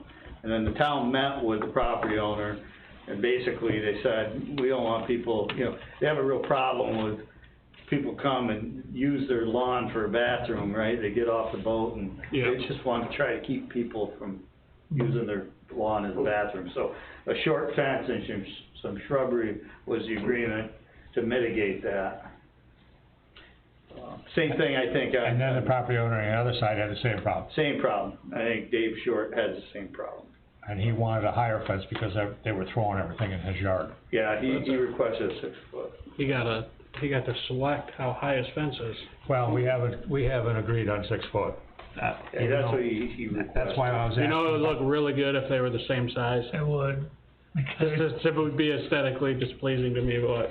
Well, I think 6 foot is kinda high out by the road anyway. It looks, it's gonna look odd. The Christiansens did not want a high fence. They just wanted something somebody couldn't walk over. Yeah, so they didn't want an aesthetic, ugly chain link. I agree with Sean, it would look. Is that Short the one whose building is falling down? Yep. That's the bigger problem. The only reason I would like a 6 foot fence is because his damn building should be torn down. It is half falling in, and it is hazardous. Did you let Norris know? No, because I just discovered it when I was down there at the resin cutting. But yes, that's a bigger problem. Yeah, 6 foot fence, ugly. Yeah. I'm telling you. I do, but that building needs to be. Yeah, I would make it uniform. Yeah. So, We'll never do Mr. it again. Christensen is supposed to meet with us, when he comes up. He's a weekend person. Yeah. And we're gonna, I agree. Rob and It would look better if they're. Rob and I were gonna talk to him and talk to both parties to try to get both parties. on the 3 is same kind page. 3 is short, I'm surprised, I mean, to me, I'll go 2 4 foot. Like, why bother? 4 foot's pretty standard. That's standard. Yeah, Looks the best, 3. yeah, 3 foot, they're gonna go over it. Somebody will stand on the rock and pee over the fence. So they make electric fences for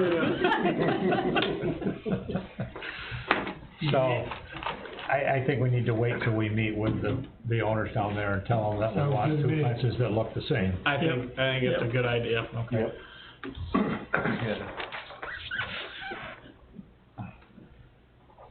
Okay, we were talking about that sidewalk deal. Well, we actually didn't, I don't think we talked about, what's the deal with the redwood fence? Playground. The playground Oh, fence? you're right, I'm sorry. Cause I was just over there, there's a fence around it already, isn't there? Yeah, it's falling apart, it's Yeah. terrible. It's torn apart, it's got holes in it. We were gonna have that fence replaced last year by what are the brothers? Taylor? The 3 brothers? The 3 brothers. Oh, yeah. Eggleston. Yeah, I remember we talked about that. So we got two prices. Alpine was the low bid. Their bid sheet's on the last 2 pages. Donna did this typed up this little summary today, but, so this is, the bid form kind of explains. This is Christensen, this is, the 11,080 was on the short side. Right. And then he wanted, a gate to be able to get in below his building there too. Where he backs, you can see where there are tracks where he backs a vehicle in. That's the 1,550. So this. That's on the short Yeah, side. so that's on the short side.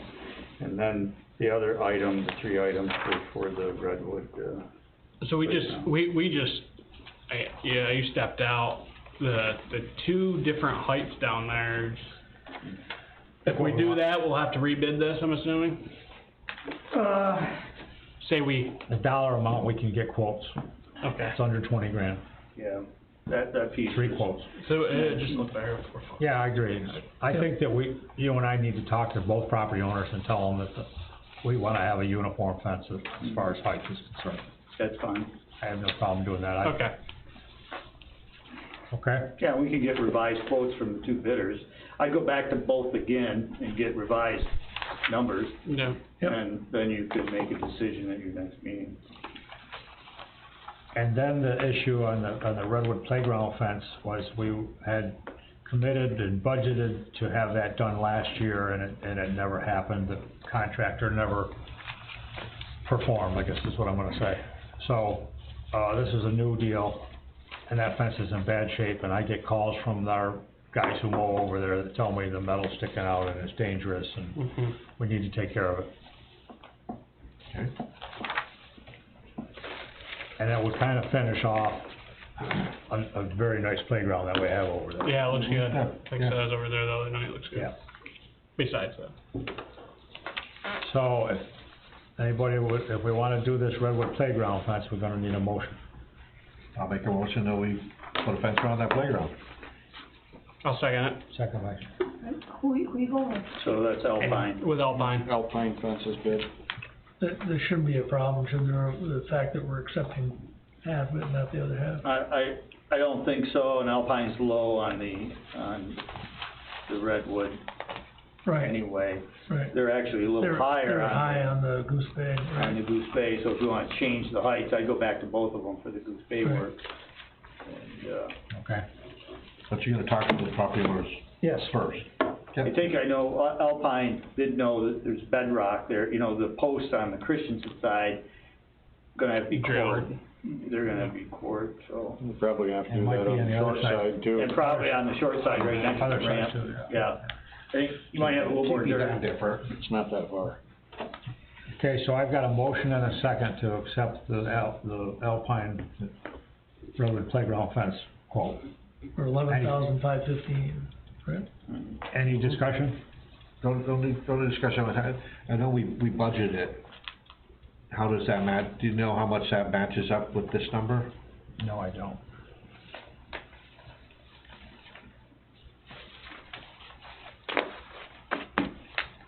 As far as what we budgeted?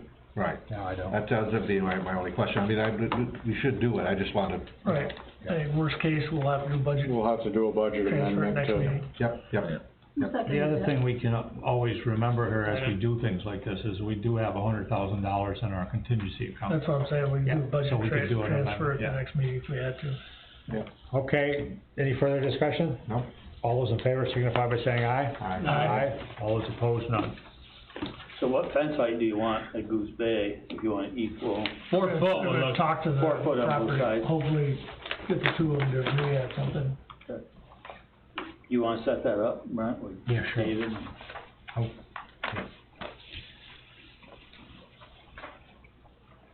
Sandy, on this resolution for the standard workday, the sidewalk, I gotta finish talking to you about the sidewalk. So I thought I'd write a letter to Walzick and to, Scott Gray and a couple others. I actually had just met with them at that Blind Bay meeting and brought it up to them, about possibly, I don't know how this works with New York State when you wanna put a sidewalk in alongside their road, but I think we ought to start something. So is it their sidewalk? It's their road, right? Where do you want it? Now, it's Well, kinda, Mike- you would think that, but though, 'cause I've done a lot of projects, over 100 easy, but anyway, any state road that, say like the state builds it, the whole 9 yards, and they include lots of different things, including sidewalk. In those contract plans, about 4 or 5 pages in, there'll be a, called table of maintenance jurisdiction, and it breaks down all the components of whatever the project included, and who's responsible for any one of those things, like the road itself, it'll actually say snow plowing, all that kind of stuff. But if any place where the sidewalk, the state installs it, the state does not replace it, the state does not maintain it, like plow in the wintertime, stuff like that. So once that sidewalk falls apart, it'll usually goes to the next municipality, like a town or a village or something like that. Say for example, Church Street, that's a state highway. The village is responsible for those sidewalks and all the drainage as well. With a shot. So, but that doesn't, like what Brent's heading towards, which is I've had this, and I know here in Region 7, they have shared services agreements for all kinds of different things. but you have to share a service. You can't just, expect them to do something and we don't do something to reciprocate that. So what would we do to reciprocate that? I know like when I was a resident engineer, things like, towns would mow sections of state highway for me. Towns would, even though they put down the sand, you know, I had like a shared services agreement, so I had a bunch of them, and they would put down sand and salt, and I was supposed to put down sand, but anyway, I would pay them to broom up all the sand. Or we would do it like a shared services agreement, where they would do this for me, I would do something for them of equal value. And so, if we would like them to put some sidewalk in as part of the shared services agreement, we need to come up with something that we're gonna do something for them of equivalent value. Of equivalent value. So we might as well just do it ourselves then. Or we would just pay for it. Where's the I was gonna sidewalk? say, How long of a sidewalk? Where is it? Two I think it's 37. about 300 yards. 300 yards is Yeah. what we're looking at? Yeah, a little, yeah. On both sides or Last just one? time. No, one side, On like Felder's side? from the or- post office to Felder's. That's a ways. How far? That's longer than 300 yards. I can't hit a golf ball. It would be nice. That's exactly how I figured Oh, you it. can't. Gary, That's exactly how I, Hits that pavement, it'll run like. that's exactly how I figured it. I'd say at least 5. 500? That's 500 yards, I bet. That's a lot of sidewalk. Yeah. Okay. Now, the thing is too, You don't hit it. even though the state highway, the state highway boundary is pretty wide, the sidewalk is gonna end up on what people think is their yards. Well, who plows that highway? State does, right? Yeah, So they've been damaging that sidewalk? no, for they don't years have and to. years? It's not their responsibility, it's the town of Alexandria's responsibility. I'm not going anywhere with No, that. that's just the way it is. Nice try, man. Yeah. So I'd just like permission to write some letters and send some letters to the elected officials to tell them what we're talking about, and maybe they can give us some direction besides. Yeah. I'm Definitely. telling you, that's exactly the way it is. You may not like it, but that's exactly the way it is. Well, I don't want Mike on the committee. No. Okay, would you rather wait and hear exactly the same what I'm telling you? You at some never later date? know, you never know. No, I'm telling you, that's exactly what it is. Read the letters. It's worth a letter, yeah. Okay. Okay, Sandy, you're up next for the, standard workday. So, we did this once before. Whenever you have an elected person come in, whether it's the judges or Brent or myself, if we get into the retirement system, you have to keep track of what you work for 90 days. And then you guys do this resolution, and I send in, or whoever the employee is, you send it in to the state of exactly what you worked, and they have this calculation to tell you what your standard work day is and how it computes to the retirement. You would think that when it started January 1st, that my first day was January 1st. That's what you'd think. But that's not the case. We did this once before, we sent it in, and it got kicked back to us because I was appointed. So I didn't have an official start date per elections. My start date goes off of the supervisor's start date.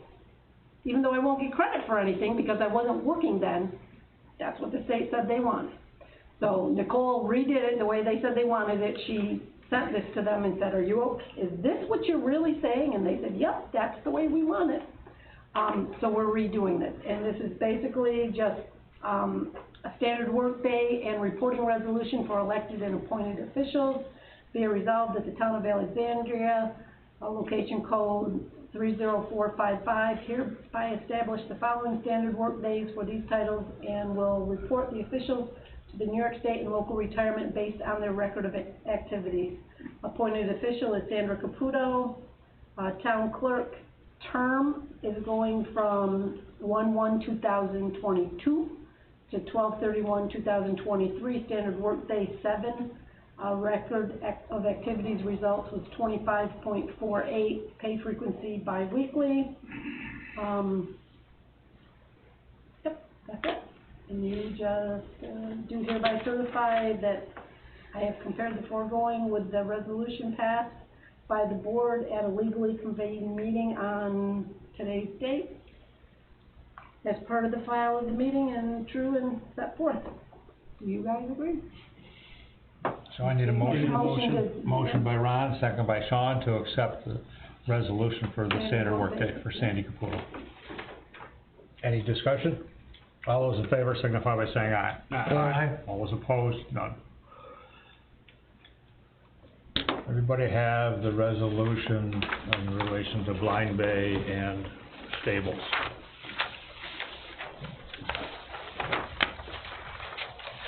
Whereas the St. Lawrence, do you want me to read this? No. No.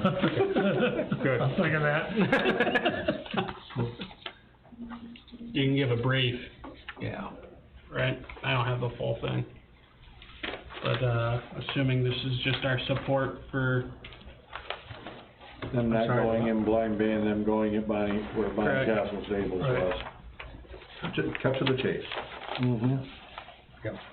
just a resolution stating our support for USC BP to choose the stables over Blind Bay. Exactly. Basically, if you read the last two paragraphs, that summarizes the whole thing. Now therefore be it resolved by the government, by the town of Alexandria, that government entity opposes citing a U.S. Customs Border Protection facility on property owned by Thousand Islands Land Trust in Blind Bay, town of Orleans. The town of Alexandria urges U.S. Customs and Border Protection to work with the town of Alexandria to site the new facility on the former Bonnie Castle Stables property. Right. Mm-hmm. Now therefore be resolved. So I have a motion and a second, discussion, we're all. I don't know if you have a motion. Oh, Yeah, Ron motion by made it, Ron. I was seconding his not reading it. Any further discussion? All those in favor signify by saying aye. Aye. All those opposed, none. Who seconded it? Gene, Can I get a copy of that, please? 'Cause I don't have a full I've thing. got the whole thing, and you can have it. I got two. There you go. Thank you. Bob, do you know about this, update that the project forms giving you guys, authorizing you and Scott Thornhill to fill out those project forms for the town? What project forms are you talking about? I mean, we just updated all the project listing forms through EFC, but that was due last Friday. I don't know, I can call Scott, find out. Do you know what he was talking about? Scott just said we needed to authorize you and him to Is that something, update those project forms. does it have something to do with his asset inventory that they did? I don't know. I'll call him for him.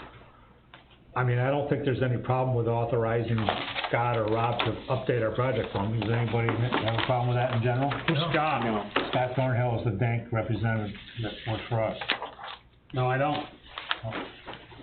Okay, so I'll take a motion authorizing Scott Thornhill and Rob Camping to update Town of Alexandria project forms. I'll make that motion. Motion by Gene, second by Mike. Any further discussion? No. All those in favor signify by saying aye. Aye. All those opposed, none. Sandy, new copier quotes?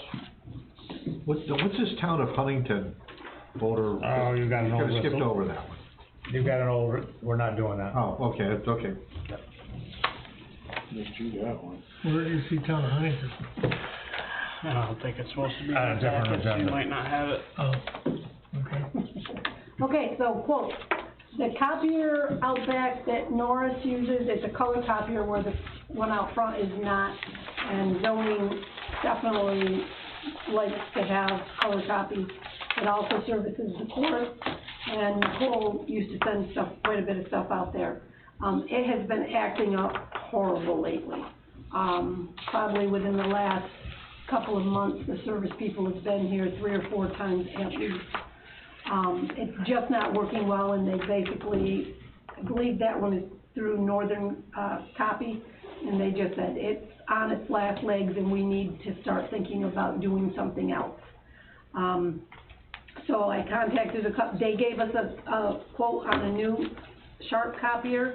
Advanced Business Systems gave us a quote. Advanced Business Systems are our IT people.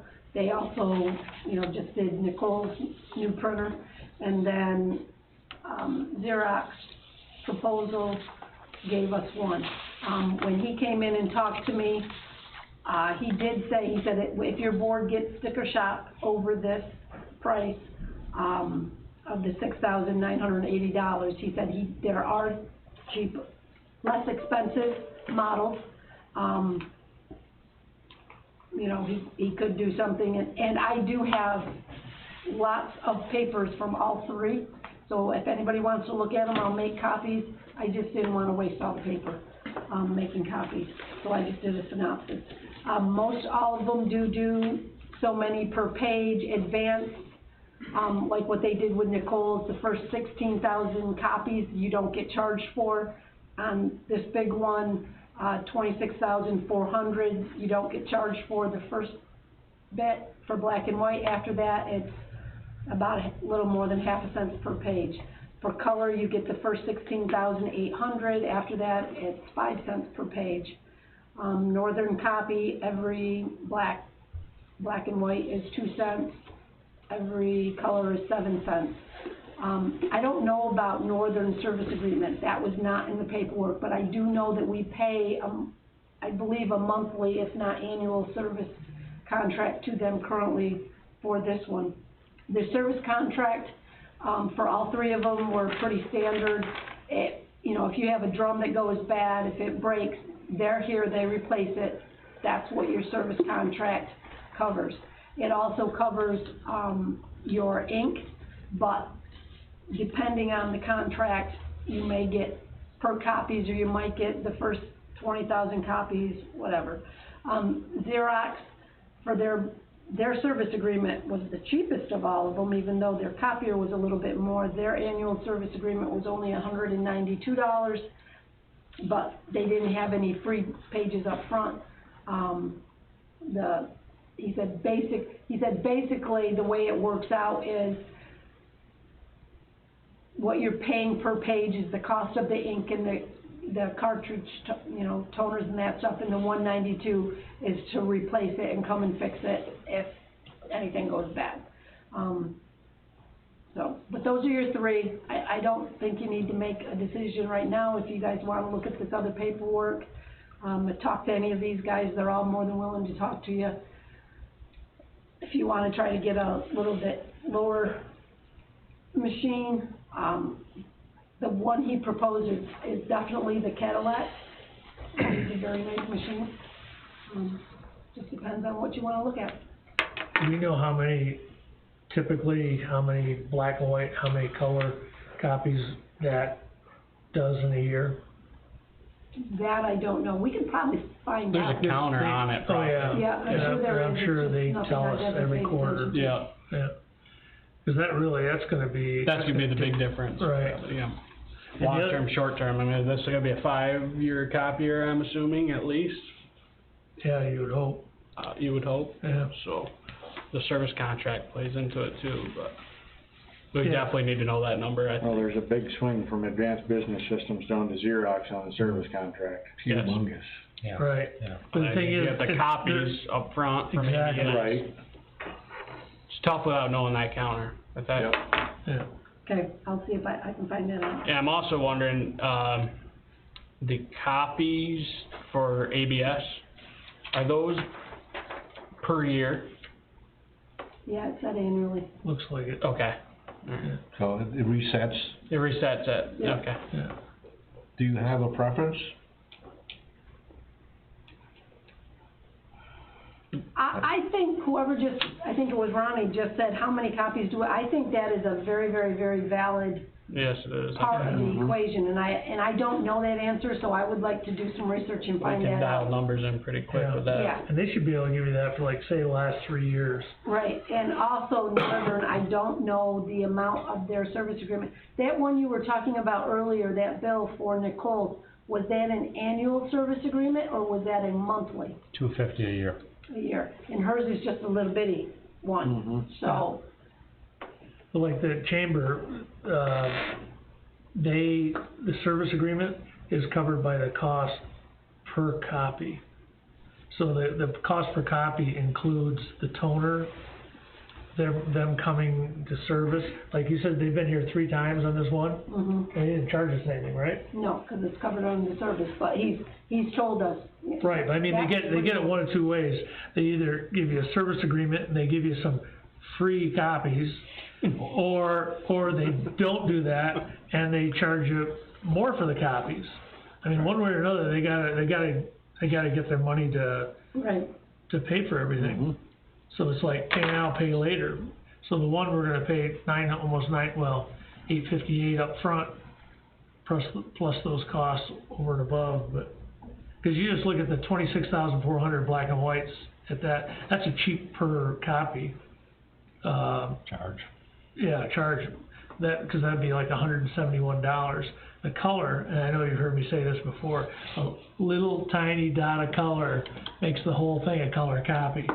And Goes to 7 cents. well, on this one it went to 5, some of the other ones it goes to 7. Yeah. But anyway. Well, Brent does 26,000 copies on every board meeting night. Right. So it would be, we get $150 sitting on this table right here. Yeah. I did talk to him about that, I offered another solution, so we'll see if we can. Yeah, but that wasn't reducing paper. Yes, it would be. Yeah, both sides. I suggest when he, just do 1 set until right before the meeting, because, well, just on the example of the resolution from what's his name, it's like, which one are we using, because we've got several. Do 1 set, 1 copy, and then when you're confident that we're ready to go to the meeting, go in and make 4 more copies. So we're gonna postpone this to the next meeting? Yeah, I'll see what else I can yeah, find just get out. the numbers on that. Yep, zoning violation was an executive session with our attorney. Discussion about the bond deal past due bill. This is an executive session about our attorney. And the SDG outpost proposal, I think I sent to everybody, and I got a copy of it here, that it's just for you to look at. This is what Dale Ramo, is our assessor, is saying that we need to have for him to do his job. And That I was think the email he sent out today with everything, right? Yep. Okay. Yep. So we talked about it, we're getting close, We you need- know, we need to start We should thinking just about make it, the motion actually doing and get something. it, to do this. that's my opinion. I agree. I think, it's pretty obvious in Dale's email that we need to, first, we need to get someone here right after him. And Yep. this is obviously a crutch. What are you guys talking about? Yeah.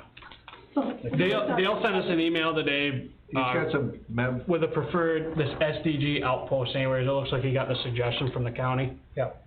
I think it's a tablet and software. They want to do the reassessment, or the reval. I think it'll carry with you, but it looks like it's a bit, maybe it's cloud-based. I didn't look too big into it, but I can take the pictures. It can take the pictures, and then I think he wanted 2 of them, correct? Yeah. One for him and one for the trainee. 2 people. He sent 2 emails. One was his report, and the other one was about this, but I make the motion. I think he wanted 2. Thought he wanted to do it 2 years in a row. Well, you're talking about having a second Or do you person. buy the thing each So you year? should just have 2, because we're gonna have 2 people soon enough. Yeah.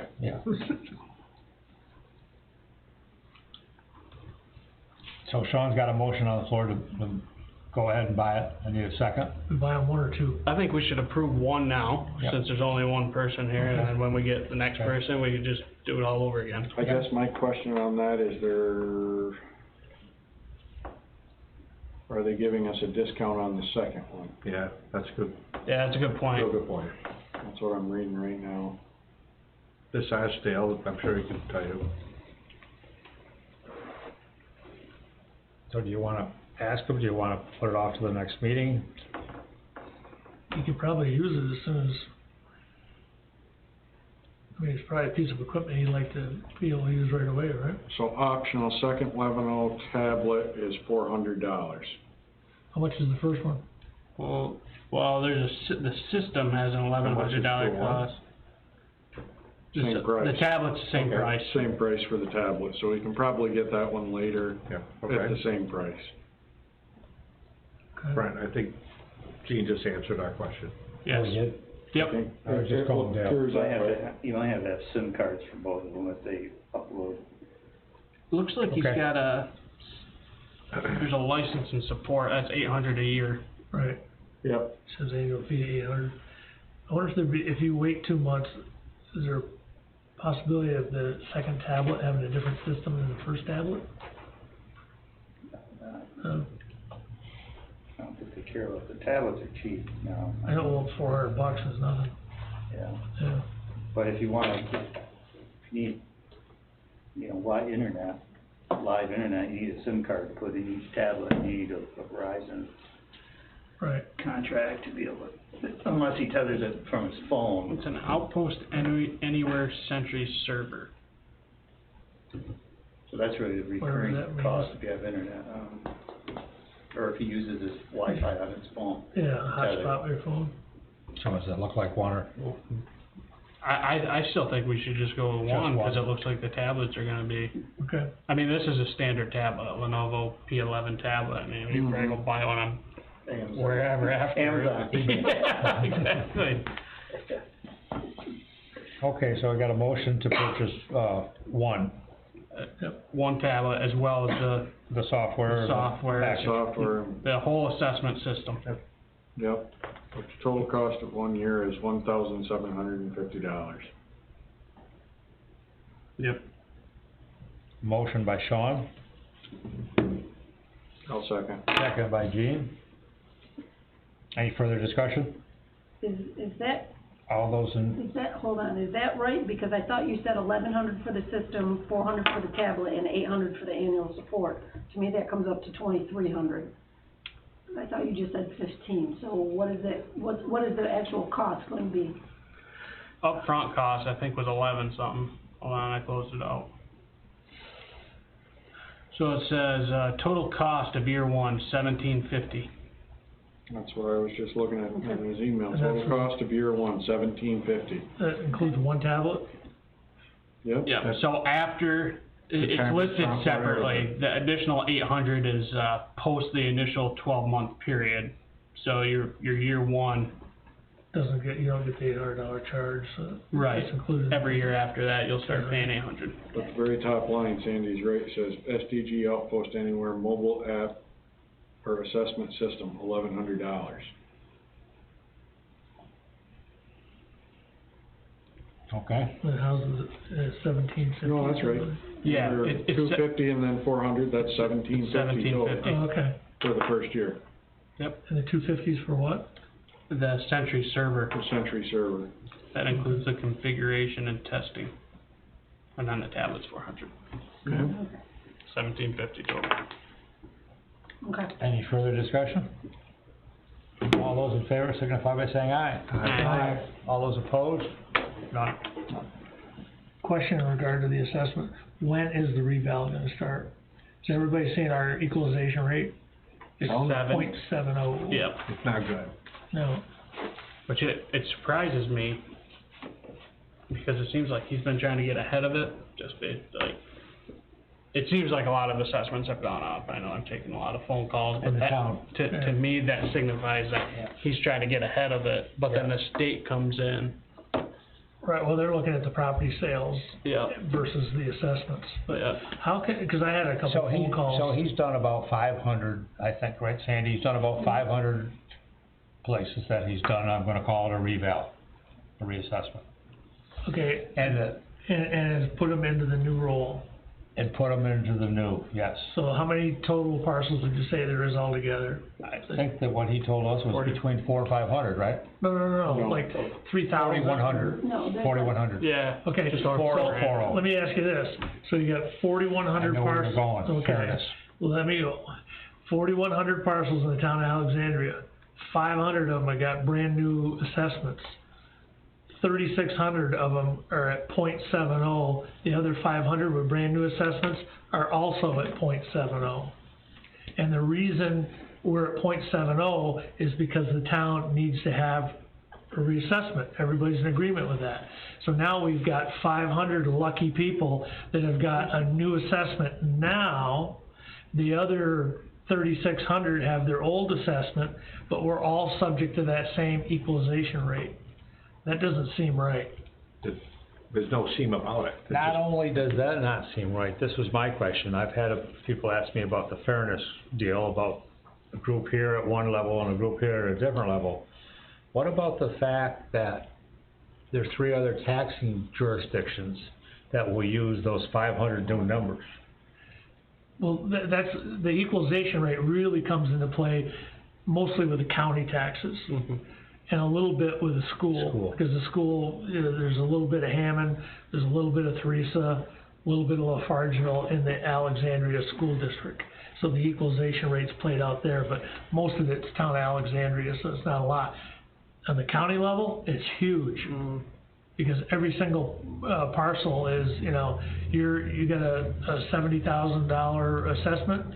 County says, well, it's really worth $100,000 because you're at 70% of full value. So somebody with an old assessment of 70,000 and somebody with a brand new assessment of 70,000, the county's gonna tax both of them at 100 grand. And all I'm saying is, because I remember a long time ago, there was some municipality, whether it was Watertown or something, it was a big municipality, and they were gonna do the residential one year and the commercial the next. And there was a big outcry, because the ones being done first were going to be carrying a disproportionate part of the tax levy, because they're at 100%. And I don't see how you can have new numbers on part of the tax base without having it on the entire tax base. So I don't get how that happened. Shame on me for not coming in, because a couple of them were mine. And I'm not saying Mine that, too. yeah, I'm not saying that the values aren't correct, but if you're gonna do me, do all my neighbors. Do everybody. So I don't know how that happened. I always, Can I address it a little bit? I love it. Okay, so you have basically a new assessor that came into our town. Yep. That was hired by this board. And maybe our old assessor didn't get out of the office as much. Okay, I'm just gonna leave it at that. And what he did was he went back through, he went to zoning, he went to the buildings, he went to all the sales. Anything that was a triggering event, he went out and he looked at these parcels. Like a building permit. Exactly, building permits, Demolition sales, permit. sales, anything like that. Anything that was a triggering event, he went out, looked at the property, and did an assessment. Things in this town that had never had additional assessments on were the cell towers, things like that. Johnny Duran's cell tower got sold. There was a base for what they're worth. And a lot of the cell towers in this town had not had any value assigned to them, and they have value. That's where he started. Yes, the town needs a revale. The question is, and in my opinion, and I could be wrong, correct me, in my opinion, that starts with you guys. You guys decide, yes, we're going to do this, and you guys decide, how do you want it done? You can ask the assessor, hey, can you do this? Are you qualified to do this? What would it take? What extra cost would there be? Or you can go to an outside organization the way Clayton did and have an outsider come in and pay them a whole bunch of money. I do believe, does the county get involved in any of that? Because I've heard of several different ways that it can happen. The state gives you so much money per parcel. It's not a lot of money, but they'll give you so much per parcel to help you with your reval. Okay. Yeah. There's a lot of it that I don't know. I know what Dale, because him and I talk a lot, what he has said was, there was two things. A, he was doing his job, and B, he wanted to see how this board was going to be as far as supporting the stuff that he did. He says, because if they don't support my work and what I did, he says, I won't even contemplate doing a reeval for these guys. I know what he's talked about and has suggested what he would like to see happen. I'm just saying, cause I No, see him every day. it's just is- bullshit. No, not really. It's bullshit. Is to get 3 or 4 or 5 seasoned assessors from the area that know this area and know the property values and are good, and have them work together as a team to do Town of Alexandria. That has been a thought of his, and I'm probably not explaining it well, but Where I was headed with the conversation was, the state of New York tells you when you need to do a reval. And they do it by dropping your equalization rate, and they keep dropping it. Because if you look at the value of some of these island homes and stuff, okay? 10 years ago versus today, okay? So now, the state, okay, they're using that 70% equalization rate. You look at some of the farmland and houses over Redwood and Plessis, what their value was 10 years ago, they're subject to that same .70, and that is extremely unfair. So what you've got is because what's happened over time, real estate's appreciated. We have a strange situation with our township where we've got this waterfront, which is high valuation, and then we have agricultural and inland, which is not as high. And they don't appreciate at the same rate. But you don't get an equalization rate for Redwood, you don't get an equalization rate for Plessis, you get one for the whole town of Alexandria. And so what happens is, the parcels that have appreciated the most, kind of going along for a little bit of a free ride, at the expense of all the other parcels that haven't appreciated at that. So where I was going was, when are we gonna get this done? We need to get it done. Then I got a little sidetracked because it sounds like we're doing it a little piecemeal, which I don't happen to agree with. And hold on, I support his work. I don't support doing some part. I mean, if there's a mistake and something got left off, that's fine, and the property owner should be able to understand that. But if you got a vacant piece of land and all of a sudden it goes up, and to a number that you agree is fair, but your neighbor's on, if you're gonna pick one, why don't you pick the other ones? I guess that's the thing. And you just explained, like with cell towers, that makes sense. So that may be part of the 400 or 500 parcels. I got a couple of phone calls, and it was in regard to no building permit, no demolition, because that's the first thing I said. Usually there's triggering events, like a building permit, a demolition permit, and, demolition, it's good, things should go down, and, the other, they're gonna go up.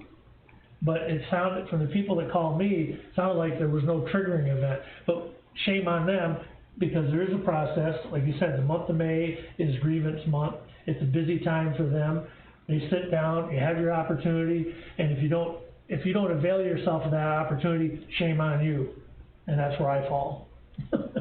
Shame on me. But my whole point was, when are we gonna get this reval going? So my understanding was, when we went through the process with Dale, appointing Dale, wasn't the whole point, he's the guy who can handle the whole reval with a helper, which is who he's talking about in this, right?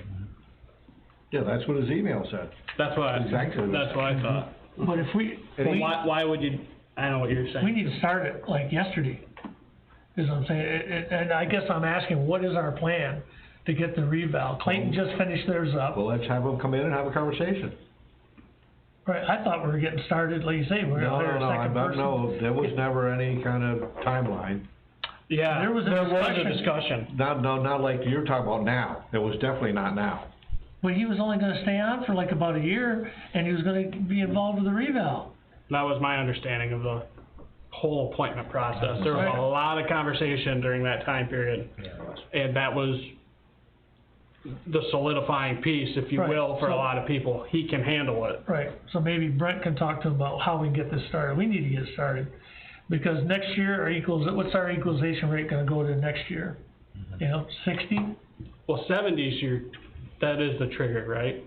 by the state. Well, we were at 83 the year before, so we went from 83 down to 70 in 1 year. It's in some, I have to look back, there is some stuff on this, I know, amongst us and him, I think, back when all that happened, that, I thought, 24 was the year that it was starting. I thought we were getting started on this, because I've been telling people, because Clayton's catching a lot of flack. Yep. Because the problem is, when you go so long between revals, there's sticker shock. Yeah. You know, we should be doing revals more often.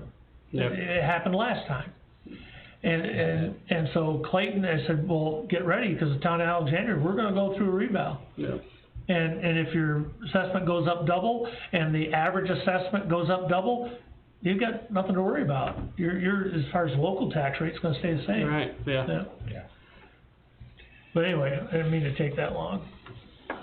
No, but I think it's a great conversation, because you're absolutely right. We gotta get it started. You gotta get it started, Yeah, and as soon you as gotta address it, Yeah. you know. And the best way to explain it is the situation with Redwood, Plessis are inland parcels. They're getting treated the same way as the river parcels. I assumed by his email to us, stating that he wanted somebody to be hired September, that's when he was gonna start winding up, but that was my. It was 2024, just like you say. That was my interpretation of his email. That was today. just from memory when all these. That's what I'm saying, it wasn't like right now, it was. 2024 was the target, that's what I was under the impression You need to of. get somebody on board. Yes. Need to get them trained, and then do it. Yeah. Well, you can be training them as they're doing it. That's a good helper, because I'm just saying, the two of them can do it faster, not twice as fast, but. But we gotta have a. A year and a half. What's I that? thought he said it was a year, it would take a year and a half to do it. I don't know. Which is starting sometime now and When's his finishing at the end of 24. When's his appointment over? It's a 6-year appointment. Whenever Shookie's was. Yeah, but Yeah. he took over Shookie's, so. Yeah, I'm not sure. Cause I thought he was To gonna the have end of it that date, correct. yeah, I think you're right. That's pretty much Yeah, what but we need to. We need to You talk need to to have a him. conversation, cause Sandy just said he was talking about bringing in 4 or 5 different, No, right? that is a way of doing it. You know, Right, if you weren't okay. if you weren't gonna hire a second person, you know, That's a way, another yeah. way, like, he's been bouncing around all kinds of ideas of how you could get it done the quickest, you know what I mean, the most efficient. Might be way. worth it. Well, it makes sense He to hire also the said second in his person, email. get the reval done, and then he retires. That was the And then- plan. Yeah, then there's no But wasted what he money. also mentioned in his You need the email, he's looking manpower. for a second person. Does anybody have any suggestions for this other person? Are we advertising Maybe we that? can help him out, yeah. The letter- And that's what we can help him out. All right, Yeah, he just sent us Well, the let's letter help him today. out. what? He just sent us that letter today or Yeah. yesterday, Start putting that out. right now. Exactly. to look for somebody. I mean, we met with a guy, Yeah. that guy could do it. So, He says he does all his on his own, he did 5 at a time on his Yeah. own. Yeah, that was the. Bob Ball. okay. Yeah. My whole point of bringing this up is to get started, that's all. Well, we'll get him, we need to talk to him. Yeah, he'll know, I mean, he's. I mean, we have an Indeed account, correct? Yes. Then let's put out Exactly. ask him, Start looking for somebody right now. ask him There's for no the, sense in what waiting. the requirements are. Yeah. You got him, and you got the girl up in, Cape Vincent. Yep. She only works a couple days a week or something up there, I'm sure she would. Okay. Seems like when that process starts, I know why he would bounce that idea around, because it seems like the quicker you get it done, the Yeah. easier it becomes, right? Yeah. I would hope that in that process, there's more of a heads up, right? Cause like when you get your reassessment, when you get it like a month before your bar, right? Or the grievance day, pretty Yeah. much. We could fast forward that process. It would be good for both sides. People would know, and then they would know how many are coming. Yeah, because I'm sure Clayton's going through it right now. Oh, yeah. You're seeing ads in the TI Sun. So when he did the ones that he did, he must have done them all before March 1st. Yeah. Oh, yeah. Because March 1st is a taxable status date. Right. And that's why anybody that was done before March 1st is allowed to come to the grievance day. Right. Which is And he amazing, also Because they're said- gonna see it and their Right. check or their payment, September school Well, taxes, there's correct? there's a form letter you get, and it tells you what your old assessment was and what your new one was. And he also sits for 5 different periods for a total of 20 hours, I believe it Yeah, was, 4 hours where a he day. sits in his office and waits for people to come in to discuss, hey, why did this go up? Yep. What happened? Right. What was the triggering event? And I will say, there was quite a few people that came in, and he was able to sit them down and show them, and most of them were, I mean, some of them came in with their grievance papers, and they were, as soon as they talked to them, they were fine, and they signed out that I no longer had a grievance. We had one guy that came in, I'll tell you a quick funny story. So on this grievance that they do, they put what they feel their taxable or assessed value should be. He had 2 parcels. Parcel next door, he had just bought, and he built a big storage barn on it. Dale made the mistake and accidentally put that value of that new barn on with his house. So the guy came in to grieve it. Dale was sitting here, because I stayed and watched the grievance, because I didn't know the process, and I wanted to learn. And Dale said, he is absolutely right, because Dale was there to explain what he had done. If he made a mistake, he said, I made the mistake, it should not be on that parcel. You are totally right, it's on this. He says, no, I have no problem with the value that you assigned. He said, just, it needs to be on the other parcel. Dale said, okay, fine. The guy raised his own assessment by mistake. Not by mistake, but he said, no, my value. So he put an actual value on what he thought his house should be and a value of what this would be. He raised his own, because the board cannot lower what you recommend for your assessed value, and the guy actually raised his own assessment. Inadvertently, I'm sure, and it wasn't by a lot, it was a few $1,000s, but it happened. That's interesting, so that form that you fill out, the number that you put down, Mm-hmm. Yeah, Wow. the minimum, wow. the board can't go lower than the minimum you put out. Yep. Right. But here's a situation that did happen, okay? So let's say you got a parcel of land with a valuation of $600,000, okay? 200,000 land, 400,000 building. Get a permit to tear the building down, okay? So the value of the building goes down and the value of the land goes up. How does the value of the land go up? I realized there was a triggering event, Right. but you drop the value of the building because the building's gone, but then, so you expect X amount reduction, but some of it's eaten up because your land value went up. That is, and if Dale, you're watching, I apologize, I'll come in tomorrow and talk to you about it, because I need to understand this, because I don't understand it. Right. And it has happened, so, anyway. I think Whatever. there is the utility of the land increases because now there's not a building on it. Oh, So you have more options to build to suit, but it shouldn't increase it much. okay. Yeah, that would, yeah, especially if what you tore down didn't look very good. Right. Yeah. If what you tore down was something that was Depressing the dangerous. land value. Yeah. Yeah, Yeah. it's an interesting, yeah. You know, Clayton sent their revals out way in advance of the grievance. Farther And they than had better. a number of, you could actually do it by email. If you didn't agree, it was pretty simple. You send an email into them with a form, says, hey, you know, why, and you had to justify why. You could look at other revals in your area. And I did that on a few of my parcels and they reduced it, even way before grievance.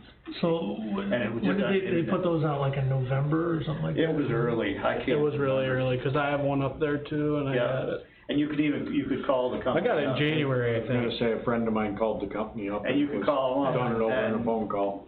Because we need to do the same thing, get it early The as possible. earlier the better, and Yeah. you get rid of the grievance date. Yeah. Yeah, eliminate, yeah, Yeah, fine, I guess so, Yeah. yeah.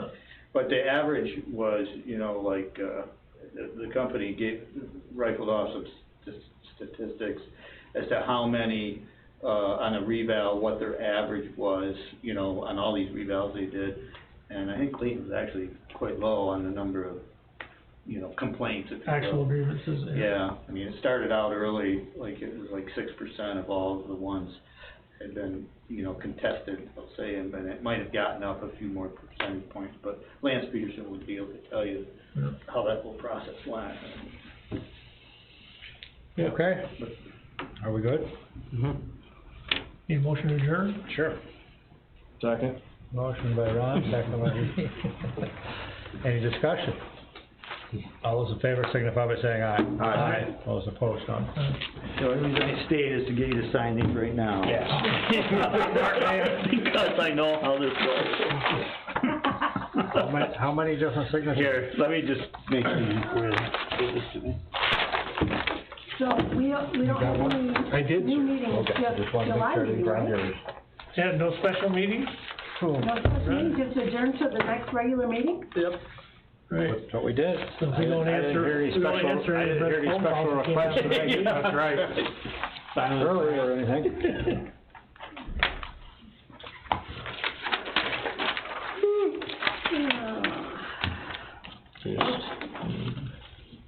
Thanks for hanging around, Phil.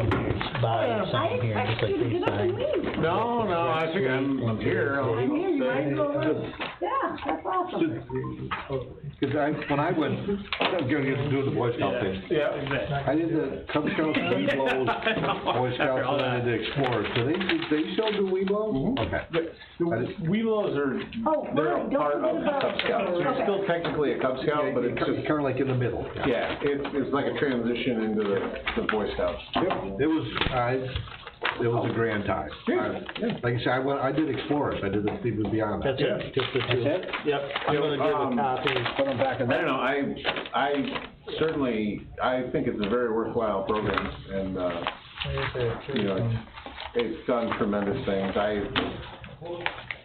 just, like I said, I'm so proud of my scout, you know. Does the Boy Scouts still have a summer camp? Yep. Whereabouts? So, currently, the camp that we go to is Massawiti, which is near Tupper Lake. I know, right. It's an excellent camp. I think it was rated I've been by number 4. them a million times, but what we went to was Camp Bigger. Bigger? Camp Bigger in the woods. Like I'm originally from the town of Norfolk. Yeah, I know, it used to be, You got the spreadsheet on the one? I got a ferry. I think it's Bearsville. Where It's everybody not Port went. Ferry. No, but that's where we used to go years and years Yep, ago. yep, I've heard Port Ferry as well, Massawiti, but we went to Camp Bigger in the woods. Yeah. But, and it was great. I think they ended up having it sell it, but, which is kinda sad, when you were telling me the numbers, when I was in the Boy Scouts, I mean, we had troops of 50, 60 guys. Well, but the thing is, so like the registration fee with National, 7 years ago, it was like $26 a year. Now it's $150. Why is it going over there? Summer camp is $600 a year. Election day? It used to be $250. You know, it's just, everything is going up, and I'm giving you the hard copy.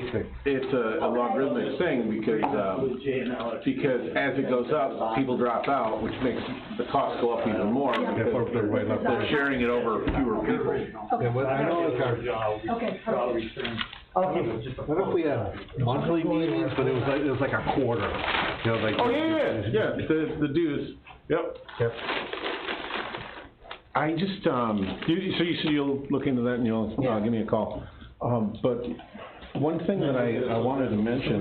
You gotta have. What's that? Because in your budget, it's like you have a line item. Because we're But then they're also sharing the can distribution.